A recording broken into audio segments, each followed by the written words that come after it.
Hey, what's up, guys? This is Kay from Lunarlight Games, and thanks for dropping back in. Hello, and welcome to our channel if you're new. Make sure you guys hit that like and subscribe button. Help us keep growing our channel, please. We are so close to hitting 1,000 subscribers here on YouTube. We have just around 107 left to go. We're right about at 893. Let's make it happen. Anywho, hope you guys have been having a wonderful day. I know I have. There have been a number of new, exciting announcements earlier, and I can't wait to see them come true. But let's focus on our session for tonight. Alright, let me just finish setting up and let me do a few things here. I'm trying to see if we could possibly upgrade for a new weapon for one of our characters. I think we need to make some new armor for Varric and maybe Cassandra. I don't think we need to worry too much about the weaponry.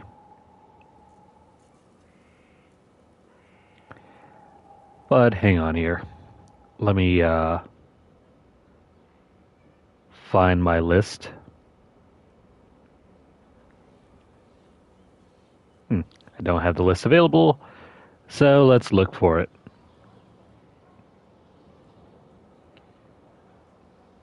Alright, we're looking for Varric and his armor. Now, what sort of equipment do we need for him?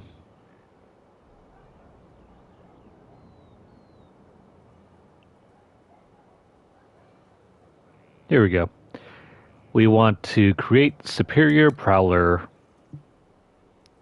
armor. That's going to be in the medium armor tier, and where is it? Here you go, Varric. Now to start, if we want to improve Varric, we want more crit damage and maybe cunning whenever possible.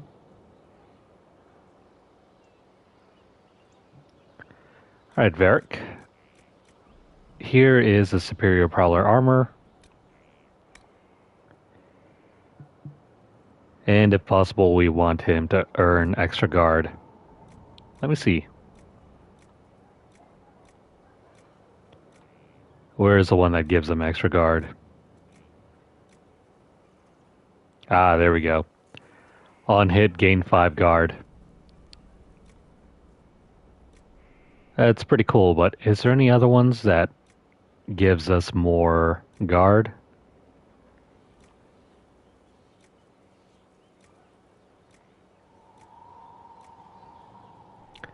On hit 3 guard.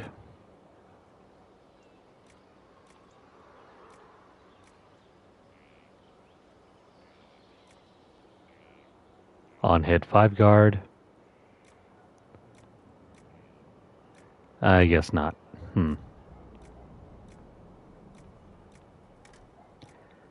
Alright, in that case, we'll give him that Fade Touch Silverite. Now for the best possible armor permutation. 288 is probably going to be the highest one. Yeah, 288. No problem. We'll throw this on, and then we want higher cunning. Though nice even balance isn't so bad.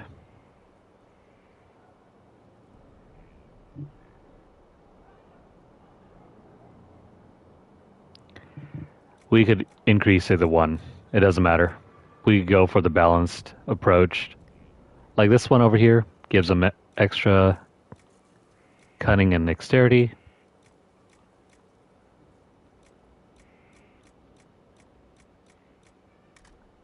Let's see, that's +9. Let's give him an even dose. We don't really need Varric to be all that powerful anyway.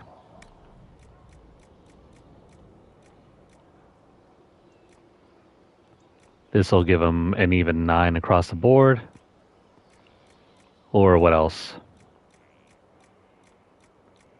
Is there anything that will give him something higher than just both 9s? No, I guess not. We'll throw on this then. More dragon scales for him. And let's see.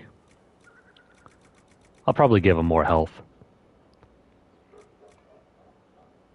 Like so. I think this is a fairly decent armor piece for him. Let's make that for him.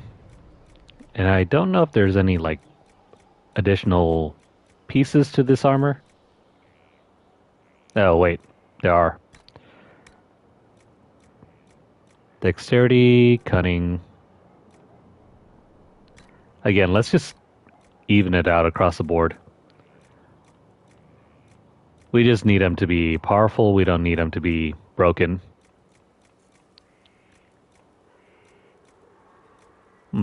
Cunning, ranged. Okay, so these are just defense bonuses, percentages. How about we get sundered when hit? I don't think we need the extra defense. So 6%, 7%. Is that as high as it'll go? Yeah, so we'll pick up the 7% sunder.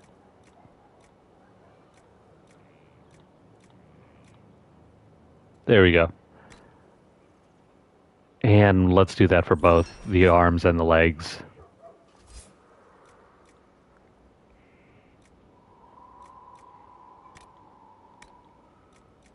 Let's see, that was this over here. No, that wasn't it. Wait a minute. Oh, weird. The legs only give what?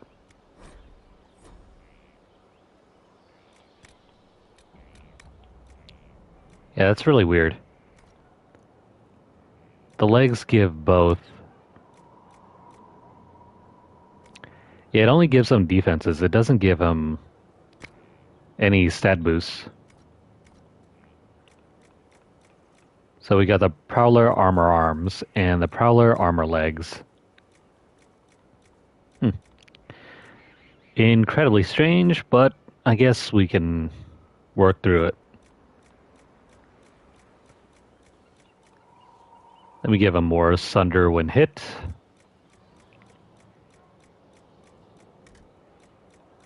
I think it's going to be that Gurgit stuff over here, or the Gurnhide. So 14%. And... not much else we can put on over here. Let's increase the healing. Well, that's 10%. Where's the 12%? There we go. Alright, so that's going to be Varric's armor. And I guess we need to make a hat for him. You can use the same superior skirmisher hat. But didn't we already make one of those before?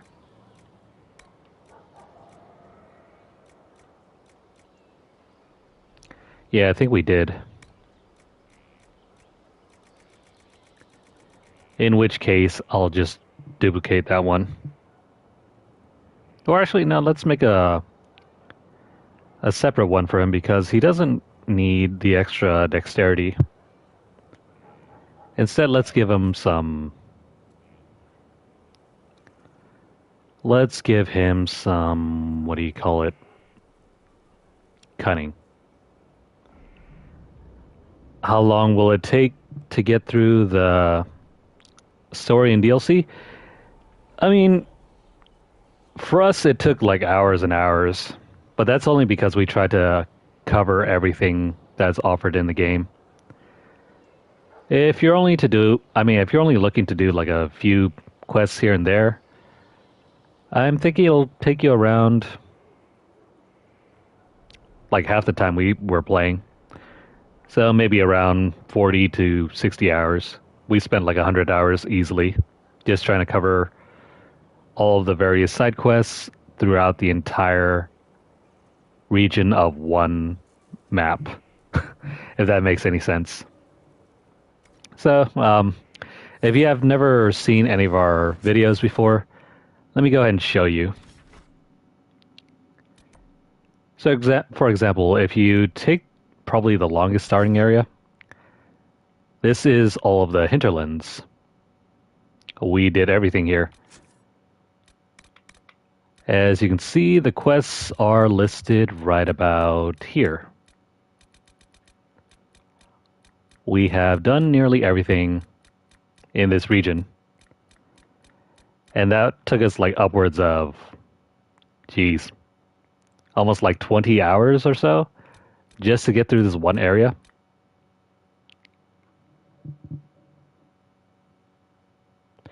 Okay, yeah. If you're trying to complete everything, it's going to take a long time. There's no way around that. That's including watching all the DLC stuff as well. Yeah, if you watch all the cutscenes, try to do everything that the game offers, you're looking at least like 100 hours plus. But we also use like a few glitches as well to upgrade all of our armor and gear. So in that sense, we actually cut down some of the time we would have spent trying to farm for materials.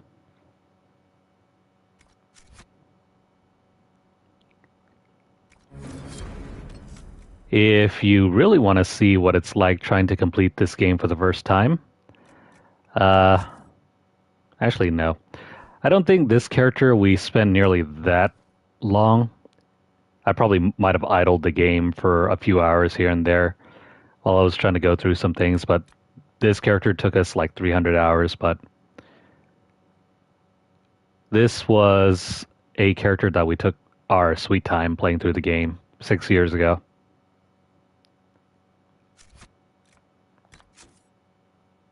For our current character, somewhere around 120 hours, and we still have several more hours left to go for DLC number 3. You're in for a fun time, though. No need to rush through things. Anyway, back to the helmet.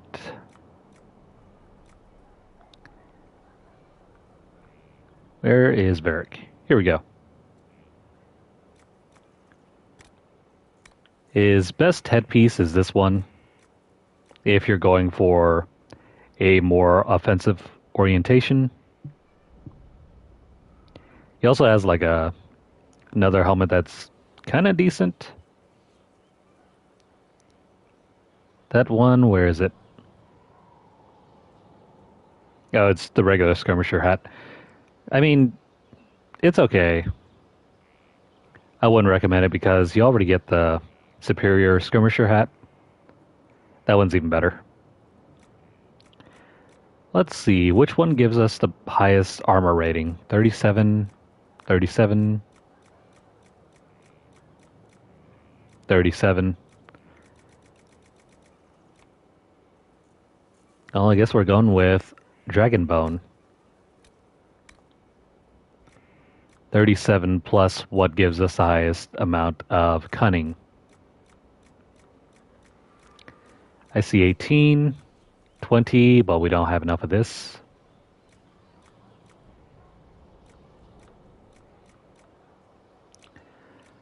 Okay, our best bet is just to go with 18 cunning.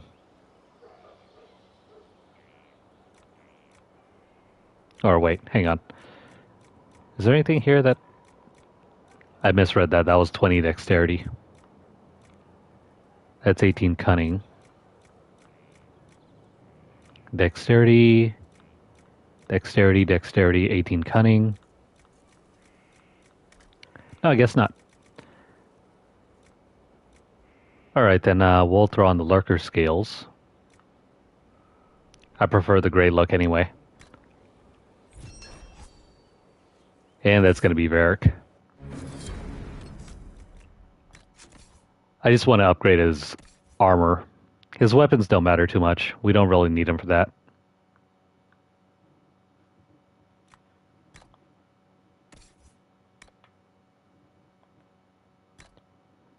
Let's throw that on and over here. Sweet. Look at him in his fancy new digs. Oh wait, I forgot. We also have the arm and leg pieces.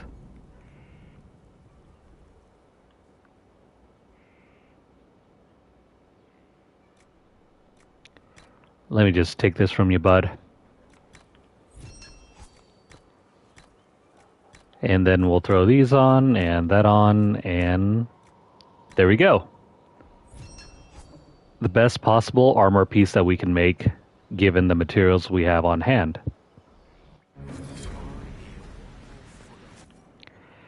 And now for Cassandra. Let me try to find her build set.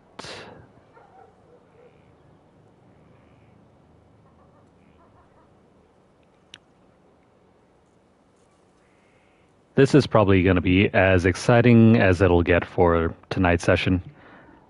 I plan on probably going around 2.5 to maybe 3 hours tonight. But we're just going to try to roll through as much of the cutscenes as we can. And there are going to be lots.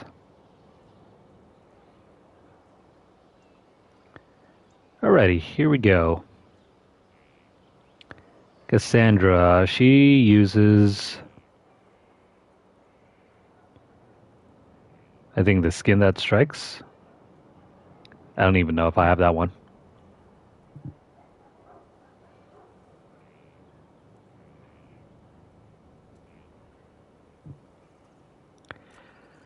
Okay, Cassandra, you need the skin that strikes. It's supposed to be a regular looking schematic. Where is it? Oh, never mind. Wait, I'm reading this wrong. This is the skin that stalks. We need the skin that strikes.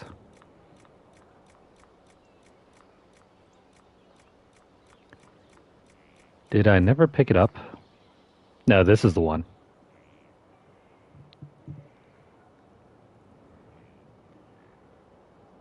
Okay, then. Supposedly, this is our best armor. And then... let me put on that one other... yeah, she needs more guard.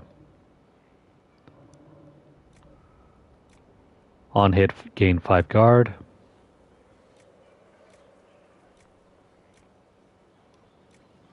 The other ones don't really do too much. And although I do like having Walking Fortress, it just doesn't work too often. 10% chance to grant 3 seconds of Walking Fortress. Where is the other one?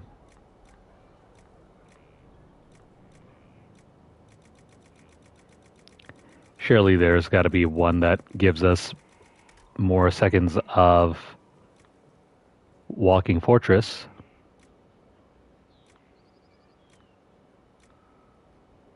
Okay, here we go. Grants 5 seconds of Walking Fortress. I mean, I guess I'll roll with it. I want her to be a little bit more tanky.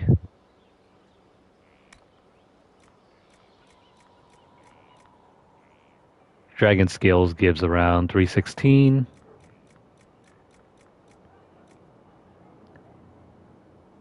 This one's very expensive. 23 Ice Dragon Hides. I think you only get around 24.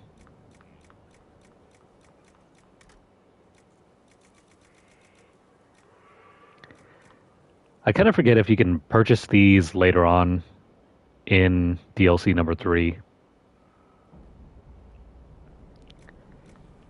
It's probably not worth the time to get it. After all, this gives the same bonus anyway. 316, 316. I mean, if you're really hard up for that blue color, you can always just tint this armor. And then for her stats. Basically, get raw damage if you can.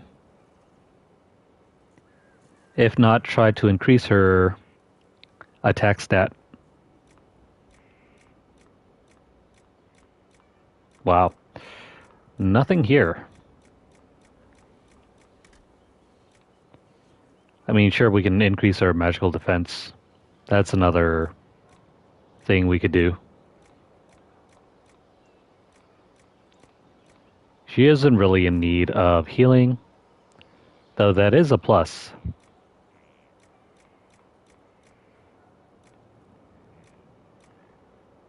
%20 heal. 30% heal. I do like the color of this. 25.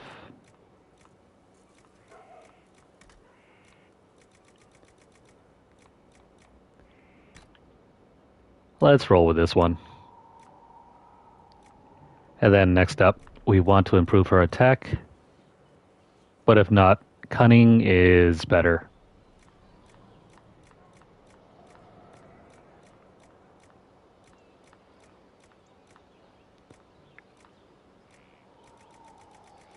Or we could go for a balance approach. Yeah, why not? Balance it is. And then this over here, we could probably give her this and improve her maximum health.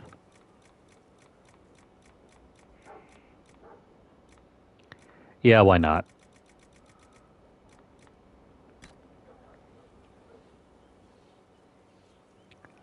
I think I like it.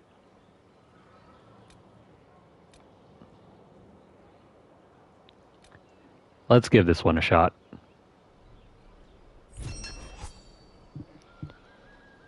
And then onto her helmet.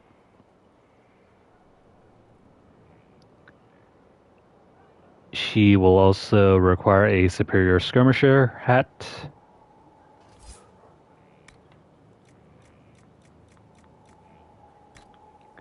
Everybody basically uses this.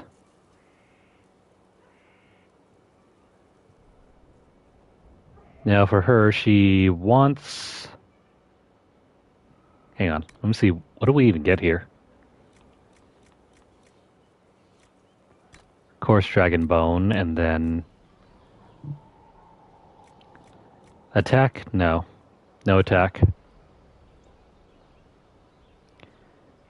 Let's just go ahead and use up this so we can get an even dose to both.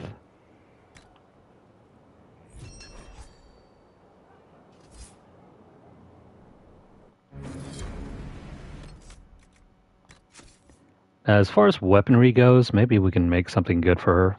She uses a prismatic great axe.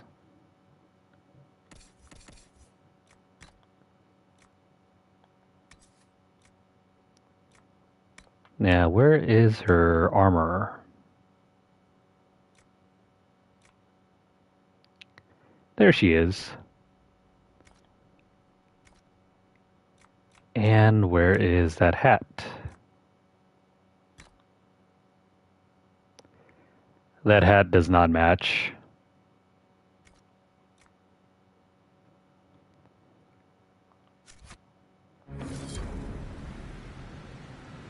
By the way, we also have room for a sigil on her armor. Let me see if there's anything that we can use for her.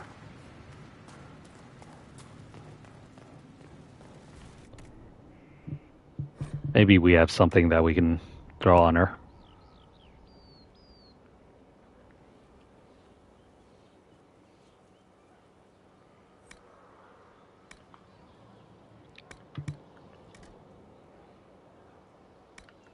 Okay. Wait, we don't need this thing. Let's see. Sigil of the Tusket? No. Not that.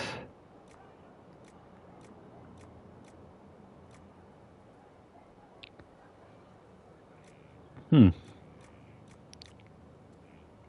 isn't a whole lot that we can use for her.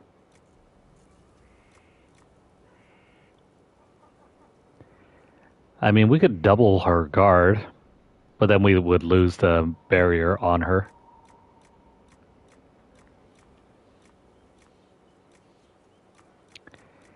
Yeah, that's surprising. I don't see anything that's good for her.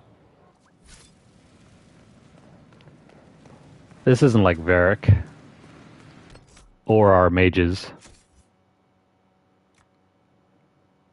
Because our mages get, what, the Sigil of the Great Bear?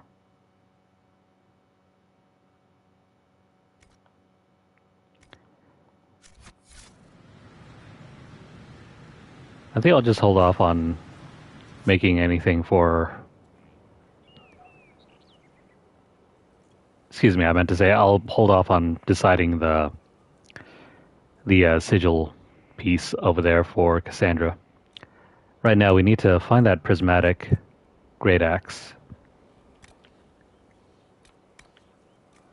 For the prismatic great axe, where's that on hit gain 5 guard? Here we go. Let's throw that on, and then over here, 289. 289 is going to be the highest one, I think.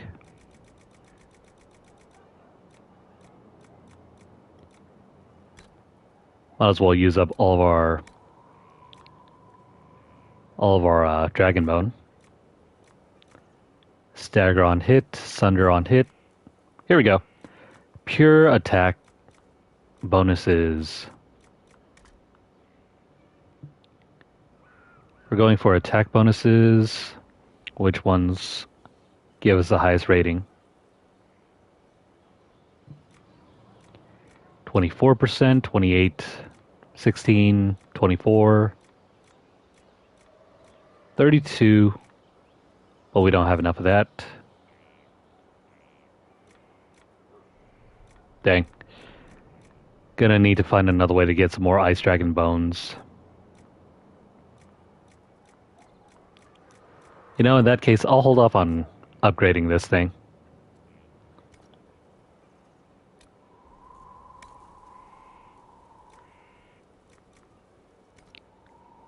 We might be able to get more during the DLC number 3. Alright then, let's go ahead and start DLC number 3.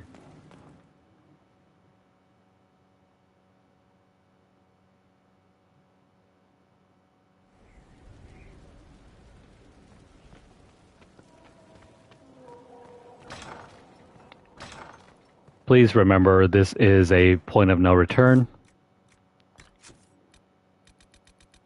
Make a completely separate save away from the other saves, otherwise you risk losing all of your progress. Why is that? Well, I'll show you.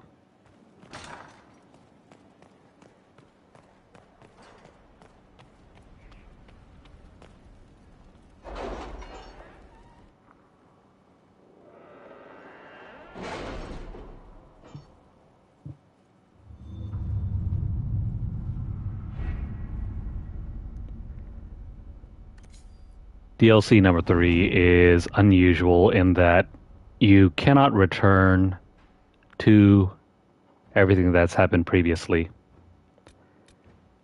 Once you start this, you're going to be locked into it. And that's going to be bye-bye to your save. Make a separate save, a backup save, and keep it there however way you can. And they even give you a warning here. Beginning, the Exalted Council will lock off all other areas and plots and jump a couple years down the line. It will be 944 Dragon, 2 years after the death of Corypheus. There is no going back from this point. I can't state that highly enough. You won't be returned. You won't be returning to Skyhold, and you can't travel to anywhere else on the map. You also cannot complete any of the other DLC stories either. So if you haven't completed the Deep Roads or the Frostback Basin, now is the time. And once you complete this DLC number 3, it's game over. You can't go into post-game or anything. But with that mentioned, let's go ahead and start. With Corypheus dead and the threat of Fade Rifts and demons waning, both Orlais and Ferelden have begun to raise questions about the future of the Inquisition. Divine Victoria has promised to shield the Inquisition from political matters for as long as possible. Eventually, she plans to call the Exalted Council, a chance to determine the role and possibly the fate of the Inquisition.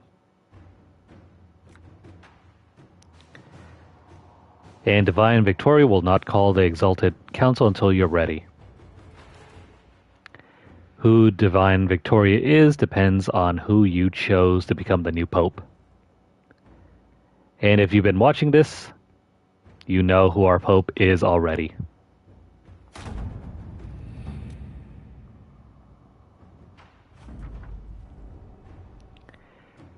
The Exalted Council will be held at the Winter Palace outside Halam Shiral, thanks to Divine Victoria's negotiation with the ambassadors. We are ready to depart at your convenience. Remember the Winter Palace? During Wicked Eyes and Wicked Hearts, we are returning there. Last chance if you decide against going.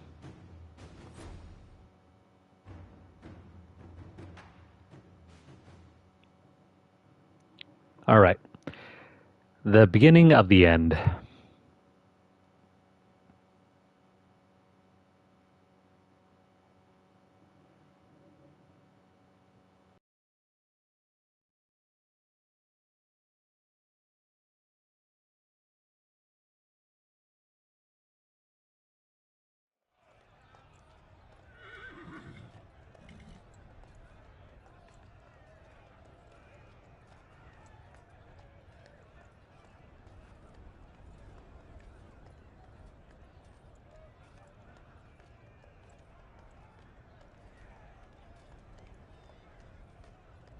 Another parade, another bloody negotiation.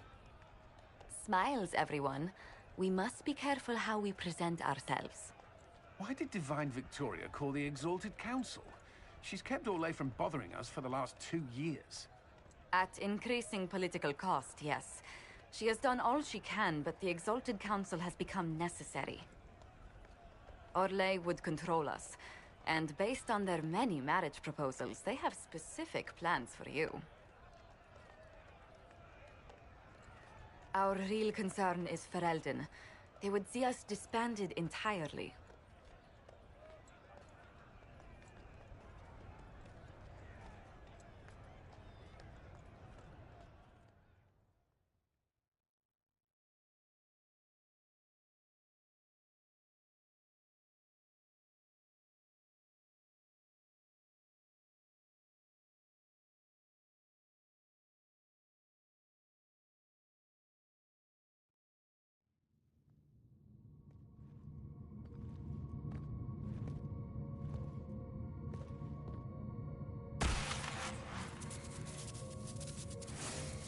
Inquisitor, it has been too long. I hope the years have been kind to you. How have you been, Mother Giselle? I spent last summer in Emprise du Lion, distributing food sent from the Exalted Plains. The Dales are finally recovering. Corypheus left a great deal of damage for us to repair. I appreciate your efforts. And I yours, your worship. I should mention that your forces at Suladin Keep were of great help. Please give my compliments to Baron Deschedin. Divine Victoria asked me to greet you on her behalf. She is currently attending to the Ferelden ambassador's concerns.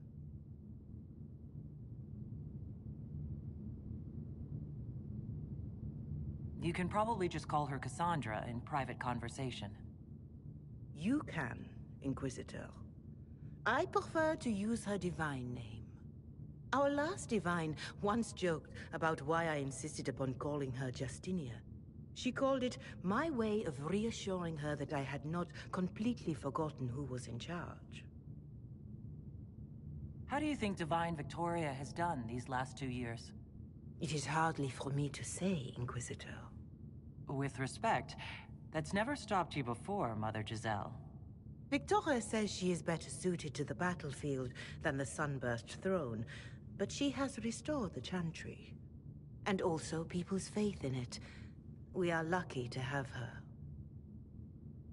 I'll speak to Divine Victoria. I believe she would appreciate that, your worship.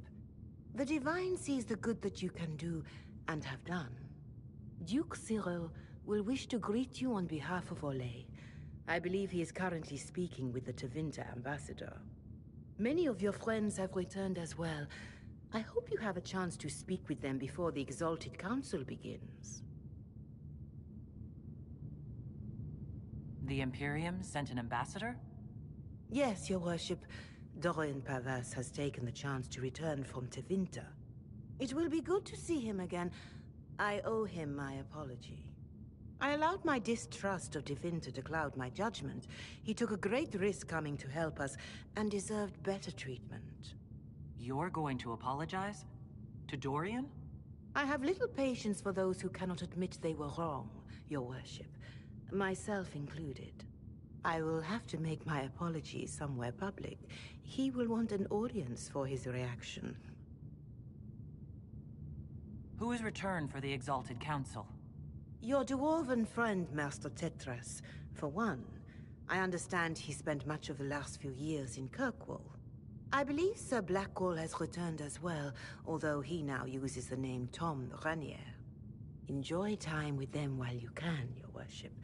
I doubt you will have the chance once the Exalted Council is underway. Thank you, Mother Giselle. Your worship, a final question, if I may. This Exalted Council, Ferelden would have the Inquisition disband. Olay sees its power as another feather in a chevalier's helmet. What do you wish to do with the Inquisition?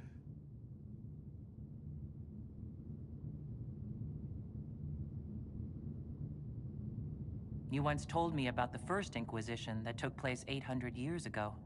You said that when their battle was over, that Inquisition's soldiers sheathed their swords and went home.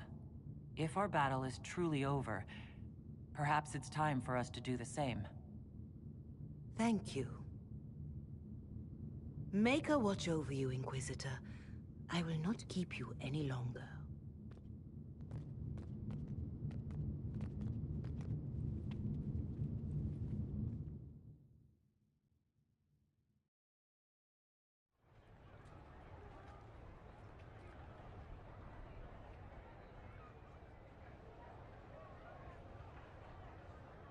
Divine Victoria keeps close counsel on her position.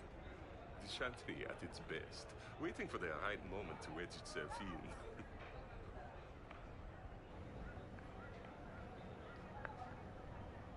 in. Okay, so this looks familiar, right?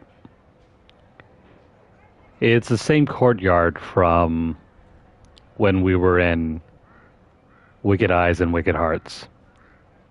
Only except now it's our main base and our base of operations. Over here you can do everything that you used to be able to do in Skyhold.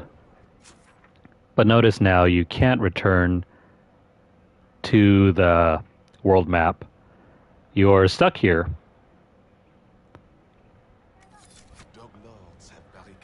Not only that, It has been 2 long years since the end of the main campaign. A lot has changed, and our characters have been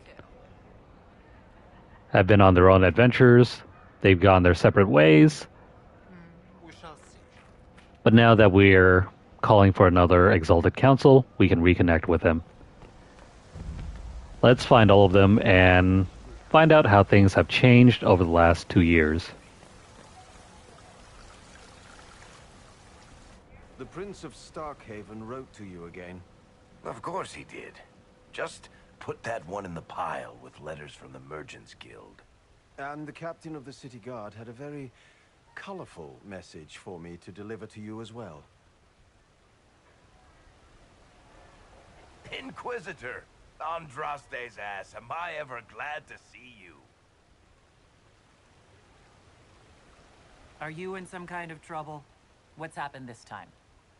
So suspicious. I'll have you know I've never been convicted of anything. Officially. This is Bran Caven. Until recently he was the Viscount... Provisional Viscount. Of Kirkwall. So why is he here with messages from the Merchants Guild? I have resumed my post as Seneschal now that Master Tethras has been elected Viscount. You're the Viscount of Kirkwall now? Well, it seems the two of you have a great deal to discuss. Why don't I just leave you to it? So, it turns out you fund enough reconstruction efforts in a city-state, the nobles give you the worst job they can think of. That's fantastic. You'll make an excellent Viscount. I think the nobility figured, after Dumar and Perrin, what's the worst that could happen if we put the dwarf in charge? They voted me in because I got the harbor and businesses up and running again. They want shit fixed, and I can do that. Anyway, I was hoping I'd catch you before the summit got underway. I got you a sort of present. It's official recognition of your title and holdings in Kirkwall. Congratulations. You're a Comtesse now. You can't actually do that without... Too late. Already did it. I also drafted an alliance with the new elf-led city council of Wycombe, so Clan Llewellyn has some political muscle to flex now. That needs to be reviewed by... You were leaving us to talk, remember?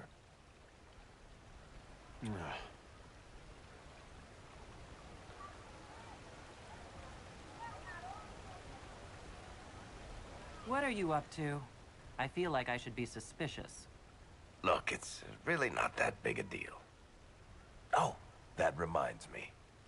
It's the key to the city. You can't give that away without approval from the council and a special ceremony. It's just symbolic anyway. It controls one of the giant chain nets in the harbor. Really? That is so much better than I thought. This operates those giant chains. Can I try it? No. I don't know how this council thing is going to end for the Inquisition.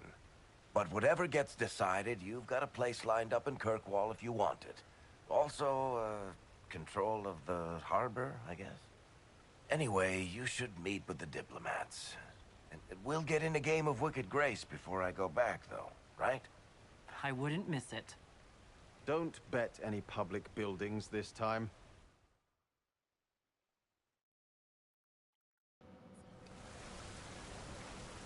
Varric has some big shoes to fill. And I do like his new sidekick. Even though he can't really keep Varric in line. I'll be here if you need me. Don't worry about the ambassadors, though. This is our time to catch up with our old friends. And who doesn't like catching up with old friends? There's a half-finished poem, skin like gauze across the sky.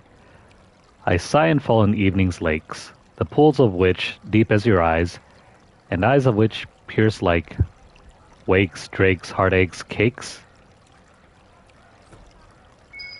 I don't know who left that, but okay.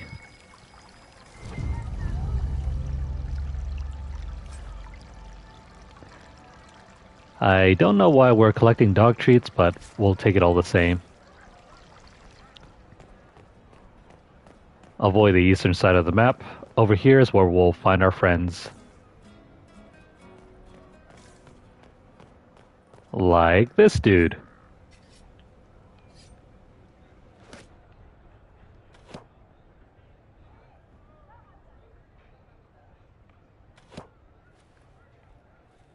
Fashionably late.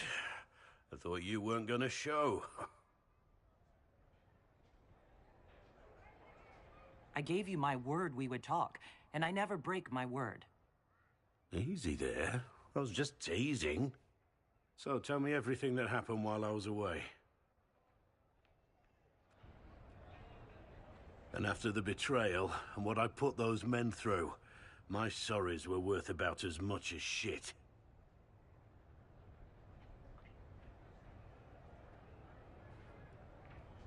How many people hit you? I lost count at 12, but I could take a punch. They needed to know that there's a way to come back from anything. And I wanted to help them if I could. I thought going up there on the gallows was difficult. This was worse. 100 times worse. Anyway, it's nice to be back, though I'm not sure what to think of this council. No matter what, you know you can always count on my sword arm and my friendship.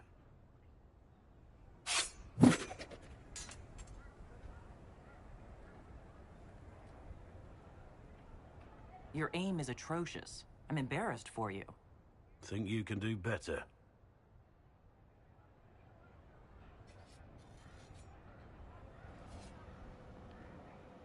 Maybe if our character was a rogue. Inquisitor? Oh, hey, what's this note for? Blackwall and the last few years. Inquisitor. I hope this letter finds you well. I apologize for my prolonged absence. I have traced the whereabouts of one more of my former company, and I'm writing to you from Kirkwall, where he now resides. I knew him as Private Nicolaus Lorry. He goes by Klaus now. Unlike so many of the men I betrayed, Klaus found a way to put his life together without turning to crime. It doesn't in any way lessen the horror of what I did, but it was comforting to see at least one life not completely ruined by my actions. Klaus is married to a lovely lady. They run a small bakery. It didn't take him long for recognition to dawn, and then I had 2 mince pies lobbed at my head. Pies that were fresh from the oven, mind you. It was a good thing I ducked. I made my apologies, even after months of searching and making reparations. It was still hard. To his credit, Klaus allowed me to talk, and we ended the visit with ales at the Hanged Man. I should return within the month. Thank you for allowing me this time, Inquisitor. So Blackwall's been traveling to Kirkwall. Though this origin kind of changes if you chose to do something different with Blackwall. I think if you send him off to the Grey Wardens, of course his story here reflects that.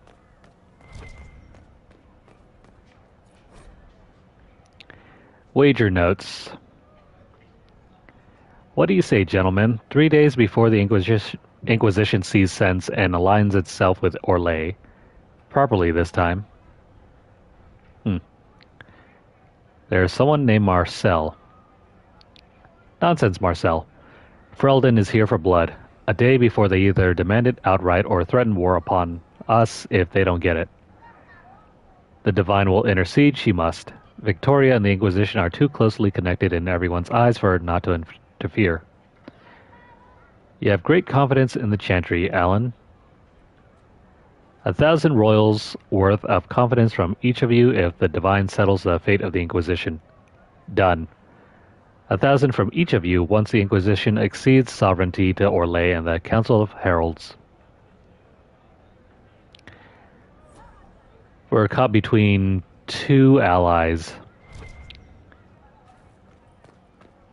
Ferelden wants us to disband, and Orlais wants us to continue on.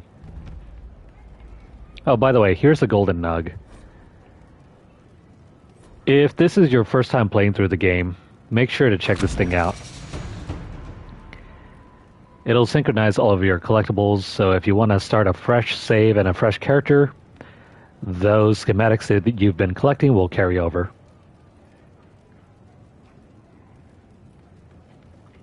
Anyway, there's an armor station over here if you want to do anything. There's a research station.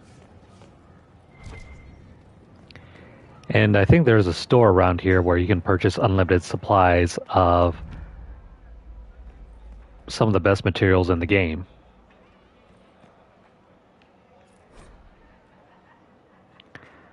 Notes on Palace Guests. A collection of servants' notes on the guests attending the Winter Palace. We got something about a Countess Devori. This doesn't seem too important. Let's just skip over some of this. We have a Duke Pierpont, Van Wharton, Sir Lidstone, Lady Galetti, Lord Gilderay.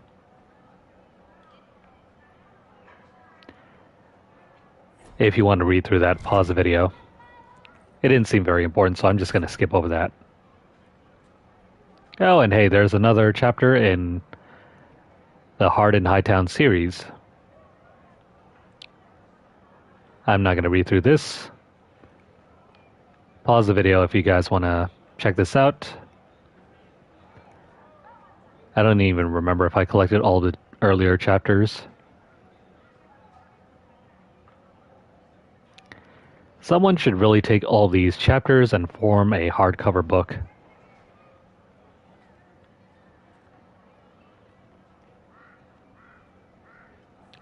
It's nice to see Varric is still writing his novel series.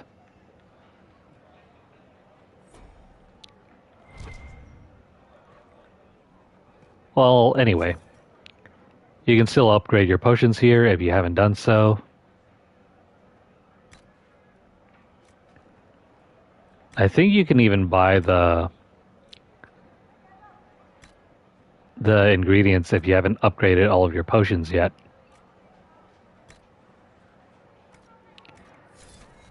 I don't really use potions all that often. Let's continue our rounds. Oh, and hey, look. The return of Krem and the Iron Bull. Your Worship, I'm glad you're here. Listen, I need you to keep the chief distracted while we sneak this dragon skull through the room behind him. Wait, what? It's for his birthday. Do Kunari even have birthdays? All right, here he comes. Just keep him talking. He loves talking. Hey, boss. Good to see you.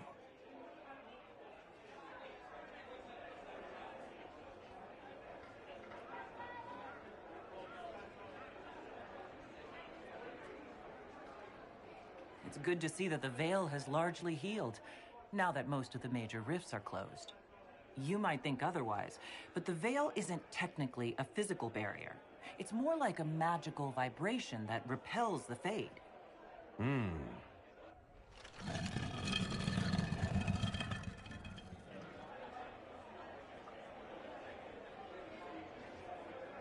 Did you know that Ferelden has its own names for lords? The country is divided into Ternirs, governed by Terns. Inside those are cities and Arlings, ruled by Arls. And then there's the Benorn. It's a large area of countryside, ruled by multiple bands. Good to know.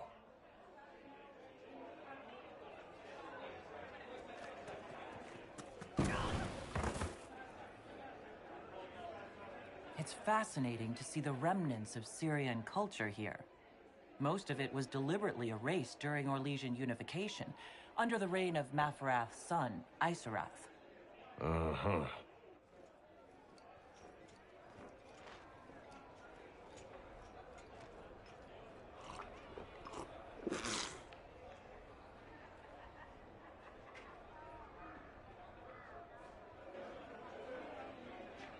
Do you think news of the Exalted Council could affect the lyrium shipments from Orzammar? Maybe.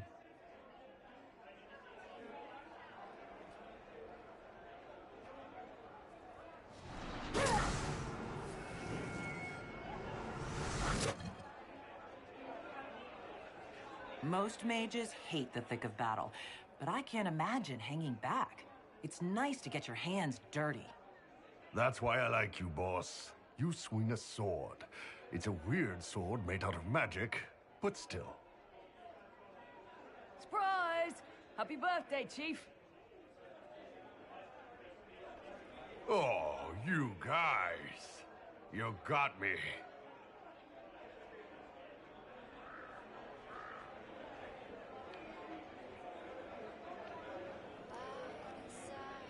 Well, I can't believe that actually worked. But that was a nice creative use of all of the knowledge checks that you can earn over the course of the game. Hey, boss. Well, we don't really get to learn much about Iron Bull in this run. Mostly because, well, some other stuff. I probably won't spoil that for you guys. Oh, hey. There's a note here from Sarah. She lost another book. Below are journal entries by Sarah. Also, several sketches of Skyhold with impeccable cross-hatching. She was moving again. Where did she move to? Something about a red Jenny. There is a drawing of a gloved fist holding an odd symbol smashing against the face of a chevalier. The symbol is red and smells of strawberry. Oh. Also, remember Sutherland and the crew? There's a mention of his castle now. They're all now sirs. Sarah then spent some more time traveling again. And again. But now she's being called back to the Winter Palace. She thinks Varric's going to be there. Also, Cullen. Some notes about everyone being old, tired, and fat.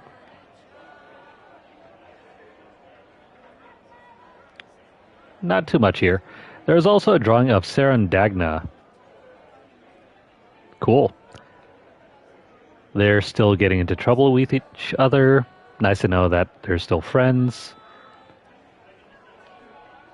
There are chargers in the palace. And she's met back up with Tom and Blackwall. Josie, Cassandra as well. And Leliana. Oh, hey, what's up, Sarah? Here's you, and everyone. Glad to be back, all stuffed together. With the pressure full on. Again. Don't worry, Herald of Everywhere. I came prepared. I know what everyone needs.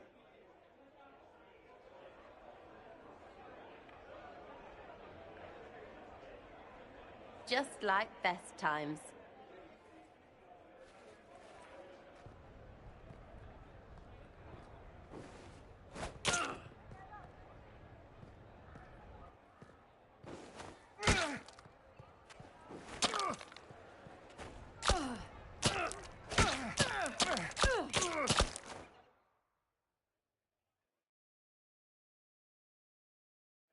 I expected a roof.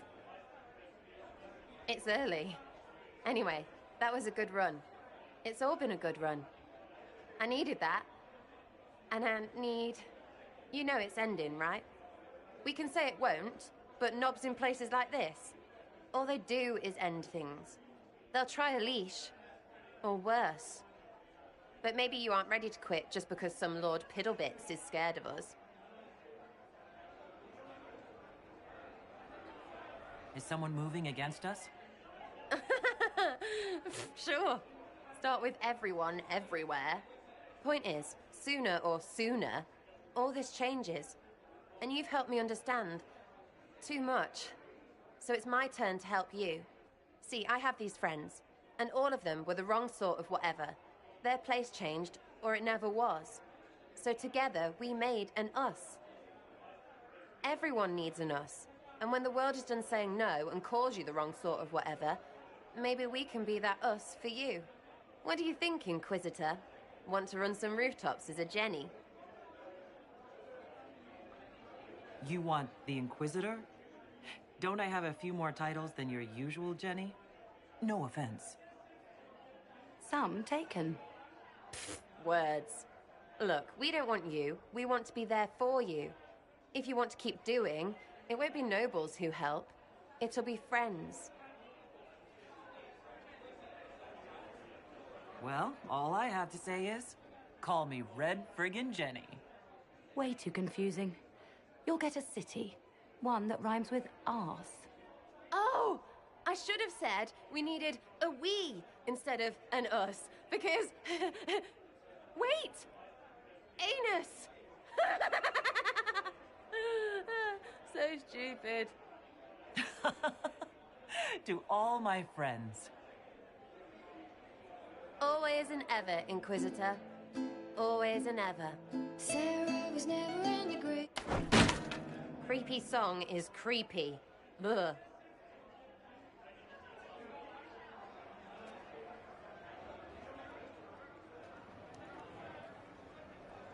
She didn't have to shut her down like that, though. Go figure out what end this bunch want, and then we can get to fun with friends and friends. Oh, there's another note. Recipes for drinks. I mean, I guess if you guys want drink ideas, here you go. I could use a drink. I know it's only Tuesday, but still.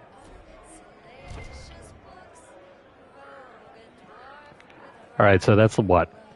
4 characters. We already spoke to Tom Rainier. Oh, hey, Cole's here.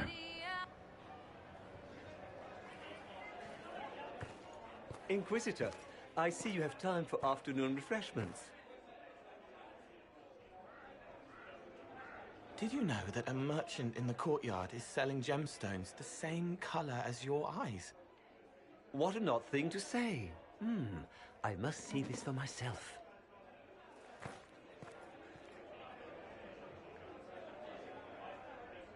I appreciate the help getting him elsewhere.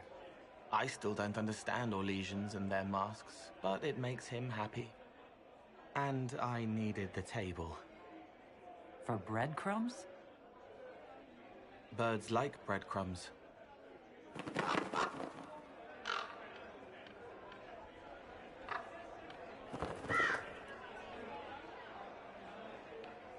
Oh, Cole, good day. I didn't see you there. But I saw you, as lovely as your songs.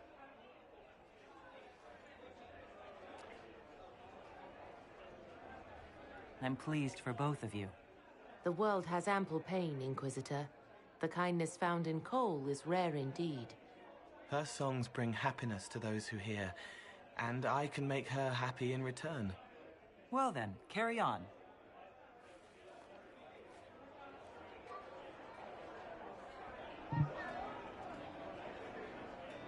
So in the time in between, Cole's found a new love.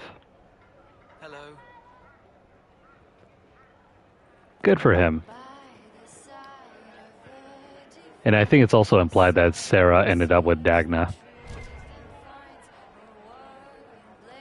Well, let's continue on. Who else have we not spoken to? Oh, Josephine's up there.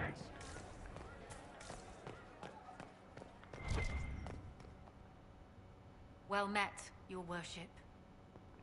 Remember Charter?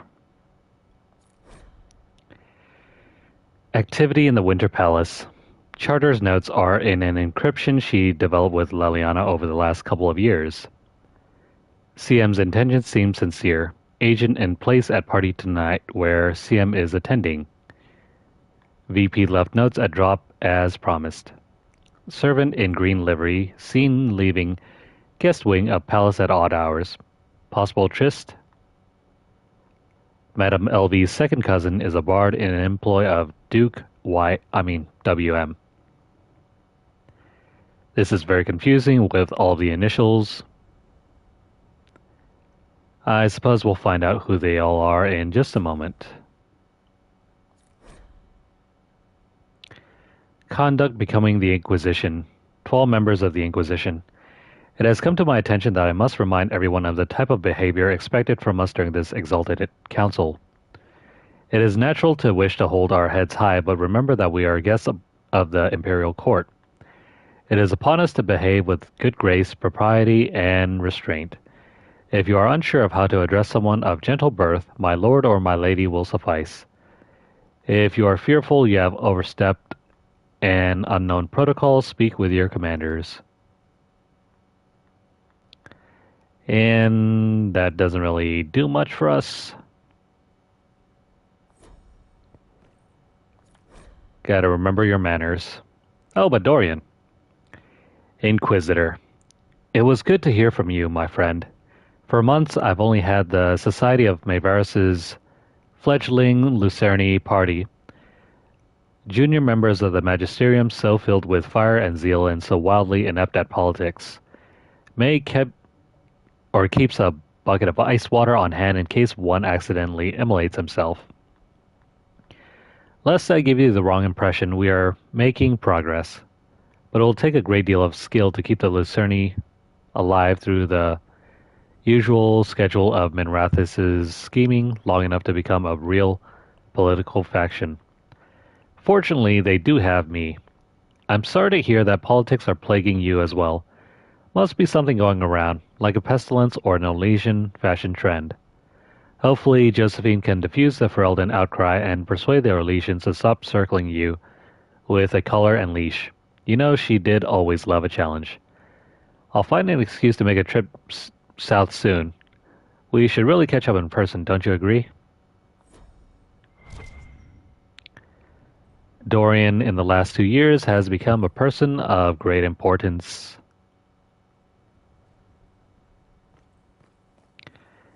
Your storage bin is here. And if you want to change your formal outerwear, go ahead. Iron Bull and his last few years. Thank you for sending the Chargers to assist in dealing with the demons attacking Montfort. Their assistance was most appreciated and many lives were saved. The Iron Bull and his Chargers have prevented another civil war from sweeping across Orlais with their efforts in Perendale. The Iron Bull in particular defeated the would-be usurper in combat. We must protest the actions of the Bull's Chargers in South Reach.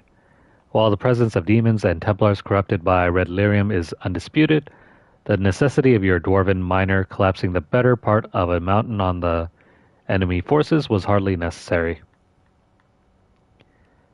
The Bull's Chargers were of great assistance in driving back the demons that attacked the shores of Lake Calenhad.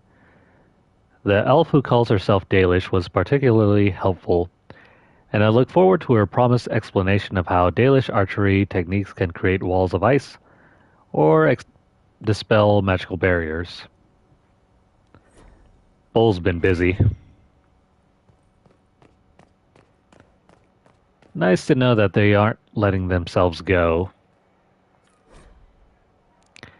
Cullen and his last few years. Cullen, word has spread from Denerim about the summit the Inquisition will attend.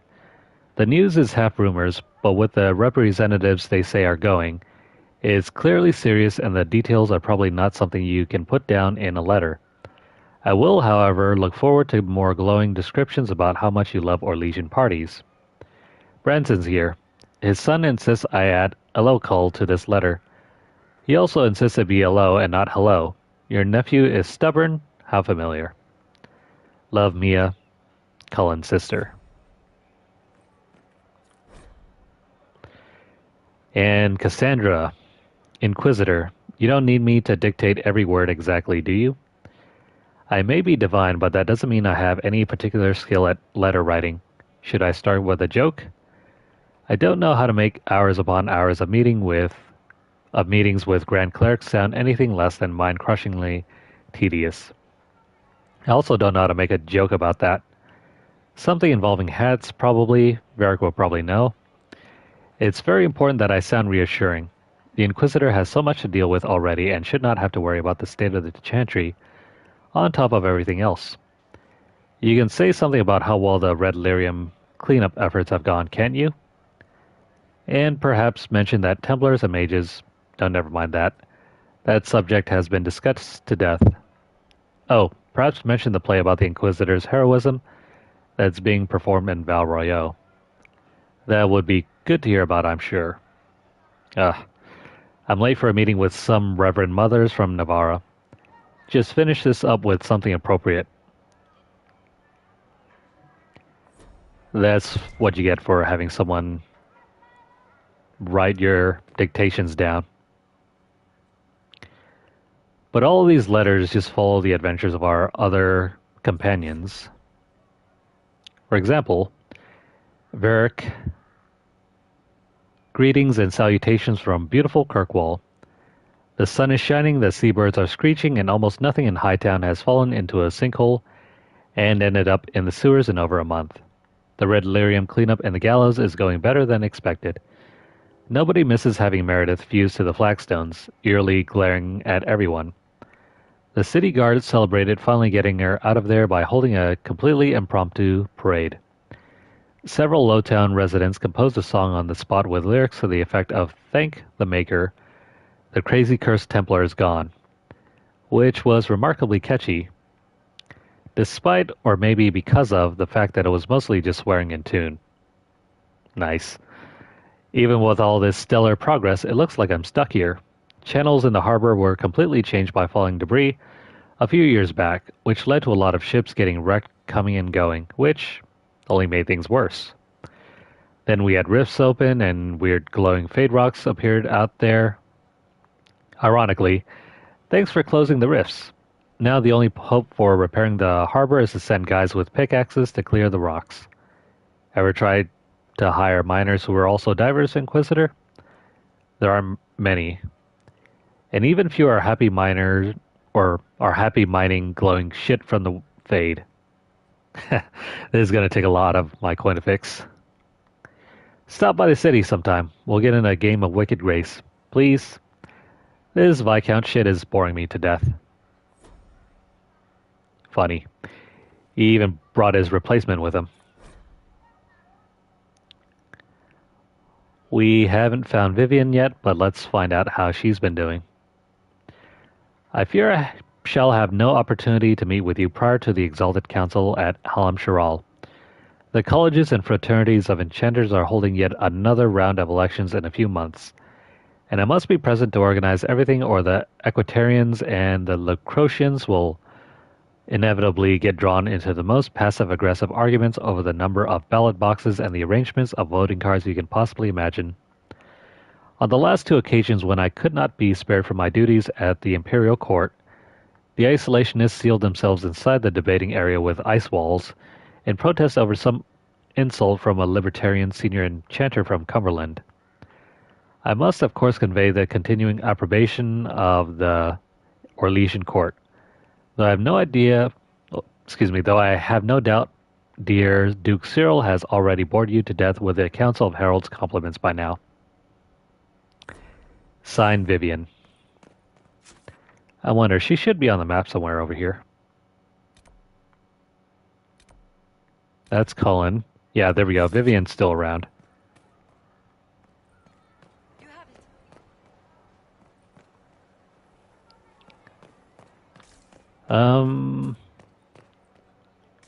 There should be a shop somewhere around here.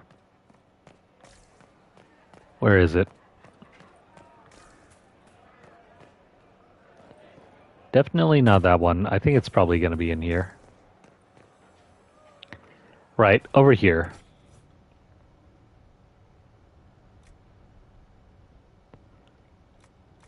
Does this place have any ice dragon hides? No, not really.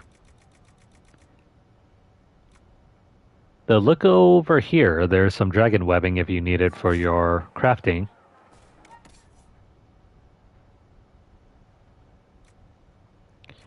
You got Dragon Bone over here as well. Basically everything that you could ever want or need is available in this shop.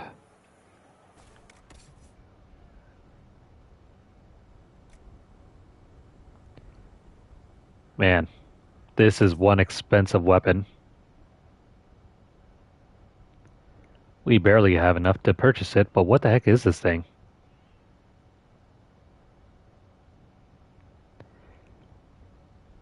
I don't know if I want to purchase this.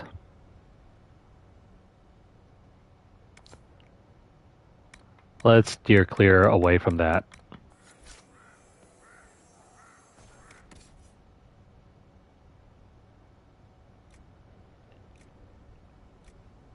There are also rare herbs if you still need to complete your potions if you want.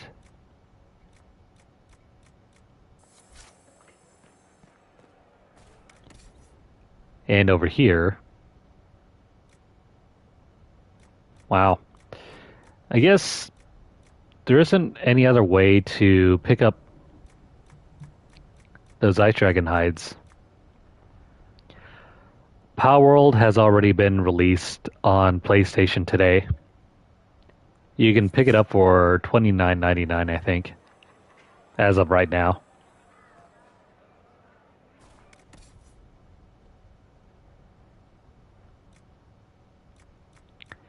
Yeah, no, never mind. I guess you can't get any more of them ice dragon hides.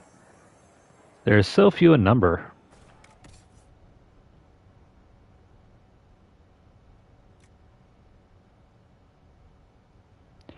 Yeah, I think that's the price. You could look it up to confirm, but I think that's what I read earlier.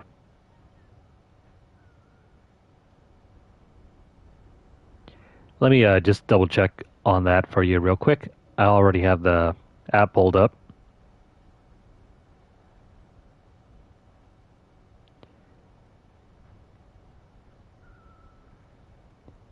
Maybe I can search this. What the heck?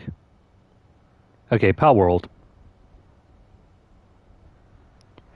It's just loading now. Yeah, it's $29.99, so $30.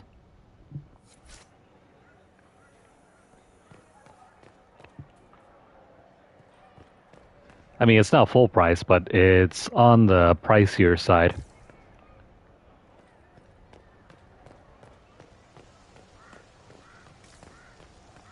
All right, then. Don't we also have another friend somewhere over here? I think Josephine is located right around here, or so. I don't think we're supposed to be in here. Oh, hey, what is this?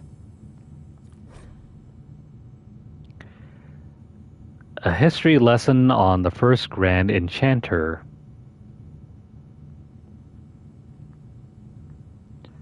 I'm just going to skip over this.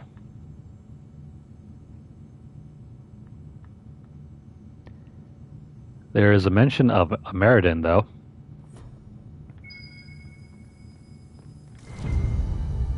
Oh, and hey. More dog treats.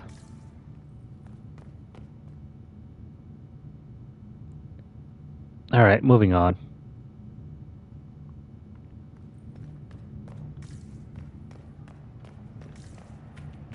Who knows? I don't have any plan on getting that game. Oh my. But perhaps if someone is more familiar with it, go ahead and ring out in the comment section. Tell us how you guys like it so far. Leliana and her last few years. Unfortunately, I must report that my attempt to use nugs in place of messenger birds in the deep roads has not gone well. On the first attempt, the nugs I released would not even go in the right direction, choosing instead to run around in circles and collide with walls, while trying to squirm out from under the message canisters. After considerable training, the second attempt went slightly better, with only half trying to escape their collars while the others at least tried to go in the right direction.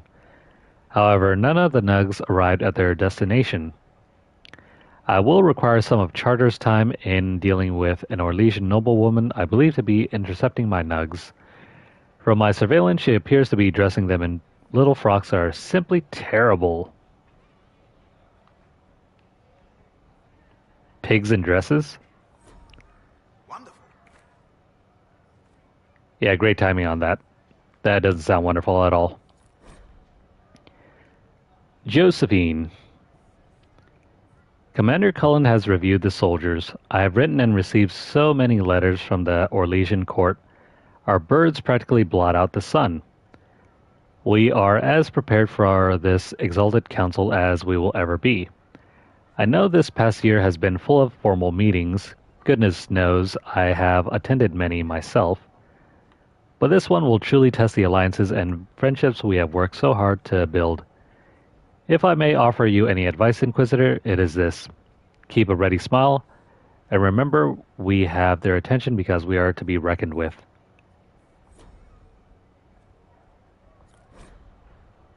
Cole. Your suggestion regarding the young man Cole was excellent. He displays an uncanny ability to locate missing people. When hostile forces held our agents and we feared they would be killed if we approached, Cole was able to reach them without being detected. While he has been less useful overall at extracting intelligence, I have learned to trust his instincts about whether a target is trustworthy or malicious. Per your request, I have limited his assistance to rescue operations or attacks on clearly hostile forces. Whatever magic lives in the young man's mind, it would be poorly served by the less pleasant necessities of our work. His remarks about my family, while not germane to the mission at hand, were also greatly appreciated. It's nice to know they found a role and purpose for Cole.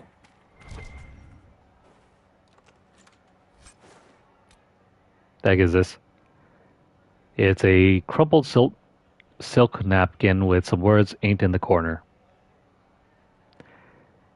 And it reads, there was once a man from Hosberg. Whatever the hell that means.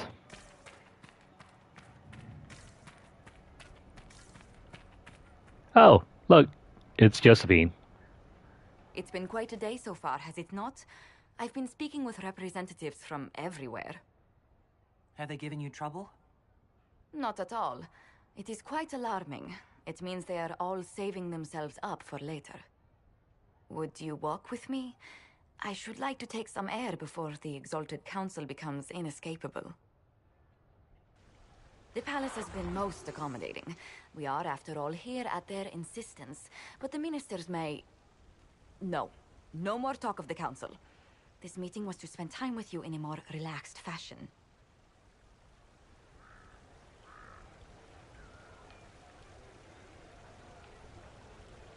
Is this in your daily notes? 3 to 4 o'clock. Idle chat with the Inquisitor. Of course not. Not precisely. The truth is, there is a small entertainment happening tonight, to which I may be able to find a pair of invitations. You'd like me to go with you? Very much so. In all the years you worked with Orlais, you had so little time to enjoy its culture. Perhaps you're right. These meetings and talks don't allow for much leisure time. And then back to Skyhold without a moment's pause to take in where we are. With all that's been happening, I promised myself a single evening out. I'd very much like to go with a friend. And what is this small entertainment? Something to ease our minds. I would very much like to surprise you with the details. Why not? Josephine, I put myself in your capable hands. Splendid. I will arrange things at once. The past years have been so busy. We have earned at least a few moments of rest. A calm night out sounds... Oh, bravo! Bravo!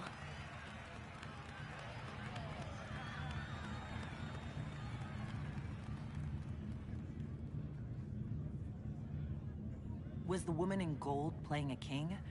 Who was the man in feathers? Oh, it's all very simple. The first actor's mask is determined by... well, I will lend you the program guide. But tell me, did you enjoy the performance?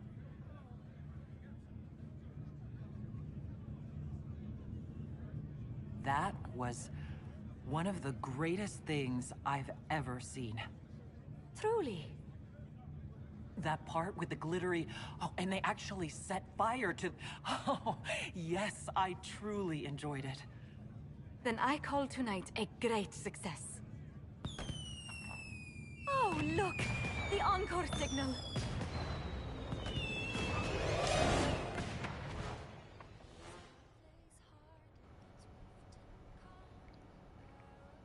Well, whatever the hell was happening there, it's good that Josephine was enjoying it.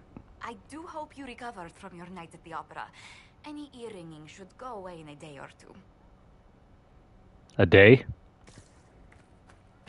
I think maybe a week is more accurate.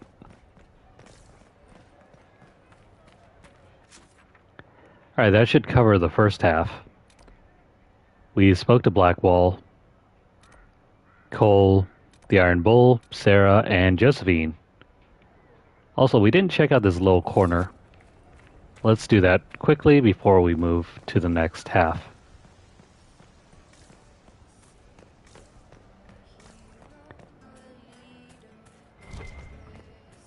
This is already similar to all of the other times we've spent in camp.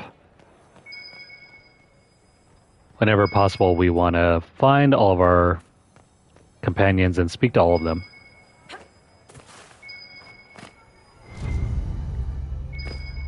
And it's another dog treat.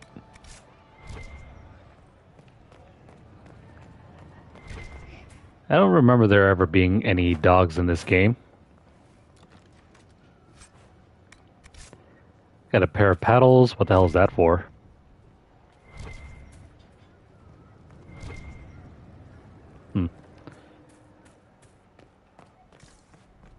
Over here, it's another dog treat.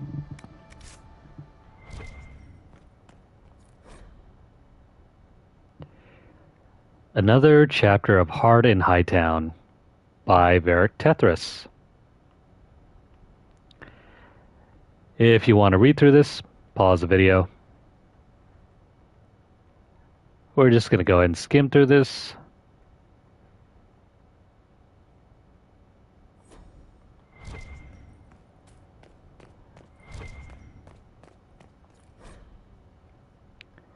Storms of Temptation.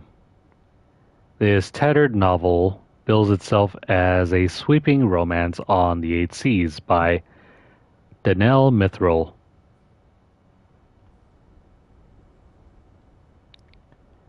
I guess it's another novel. I mean, cool if you want to read through this. Oh, by the way, if found, please return to Lady Montelier. Is this some sort of romance novel? It probably is. Hey, we can take a look at the surrounding countryside.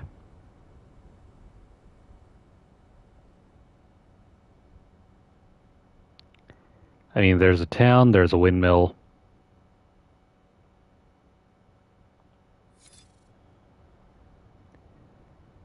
There's not much to see.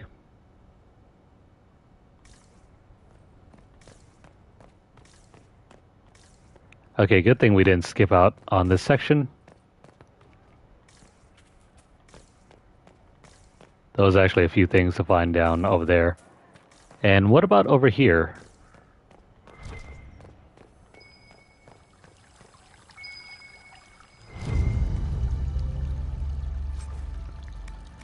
Grab yourself another doggy treat. Hard in Hightown, Chapter 14.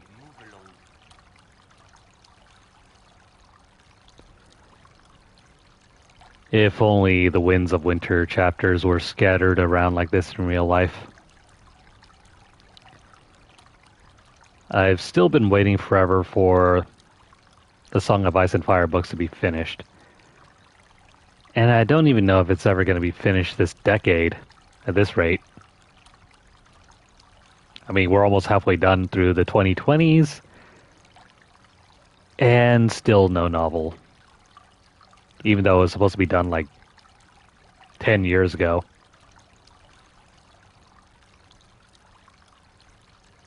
Yeah, I think it was supposed to be like 10 years ago. But somehow it's stretched on another 10 years, and it's probably going to be another 10 years, and then before long, George R.R. Martin will probably be gone before the books are even out. There's something up there. The heck?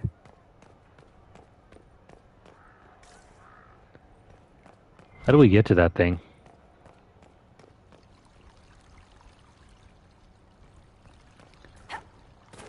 There's no climbing this. Maybe we're supposed to jump down from up there.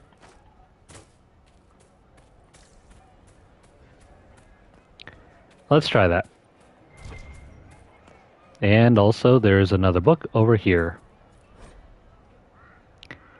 It's chapter 12 of Heart in Hightown. How many chapters of these are there? Oh, you purchased Pal World already? Cool. Let me know how the game turns out.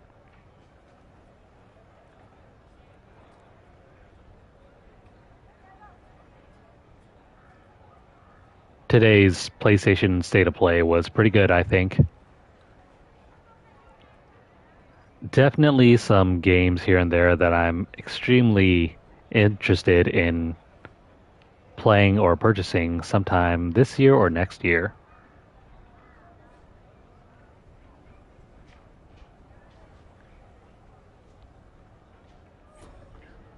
Congrats.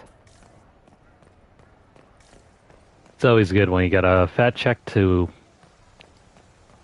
spend on a few games.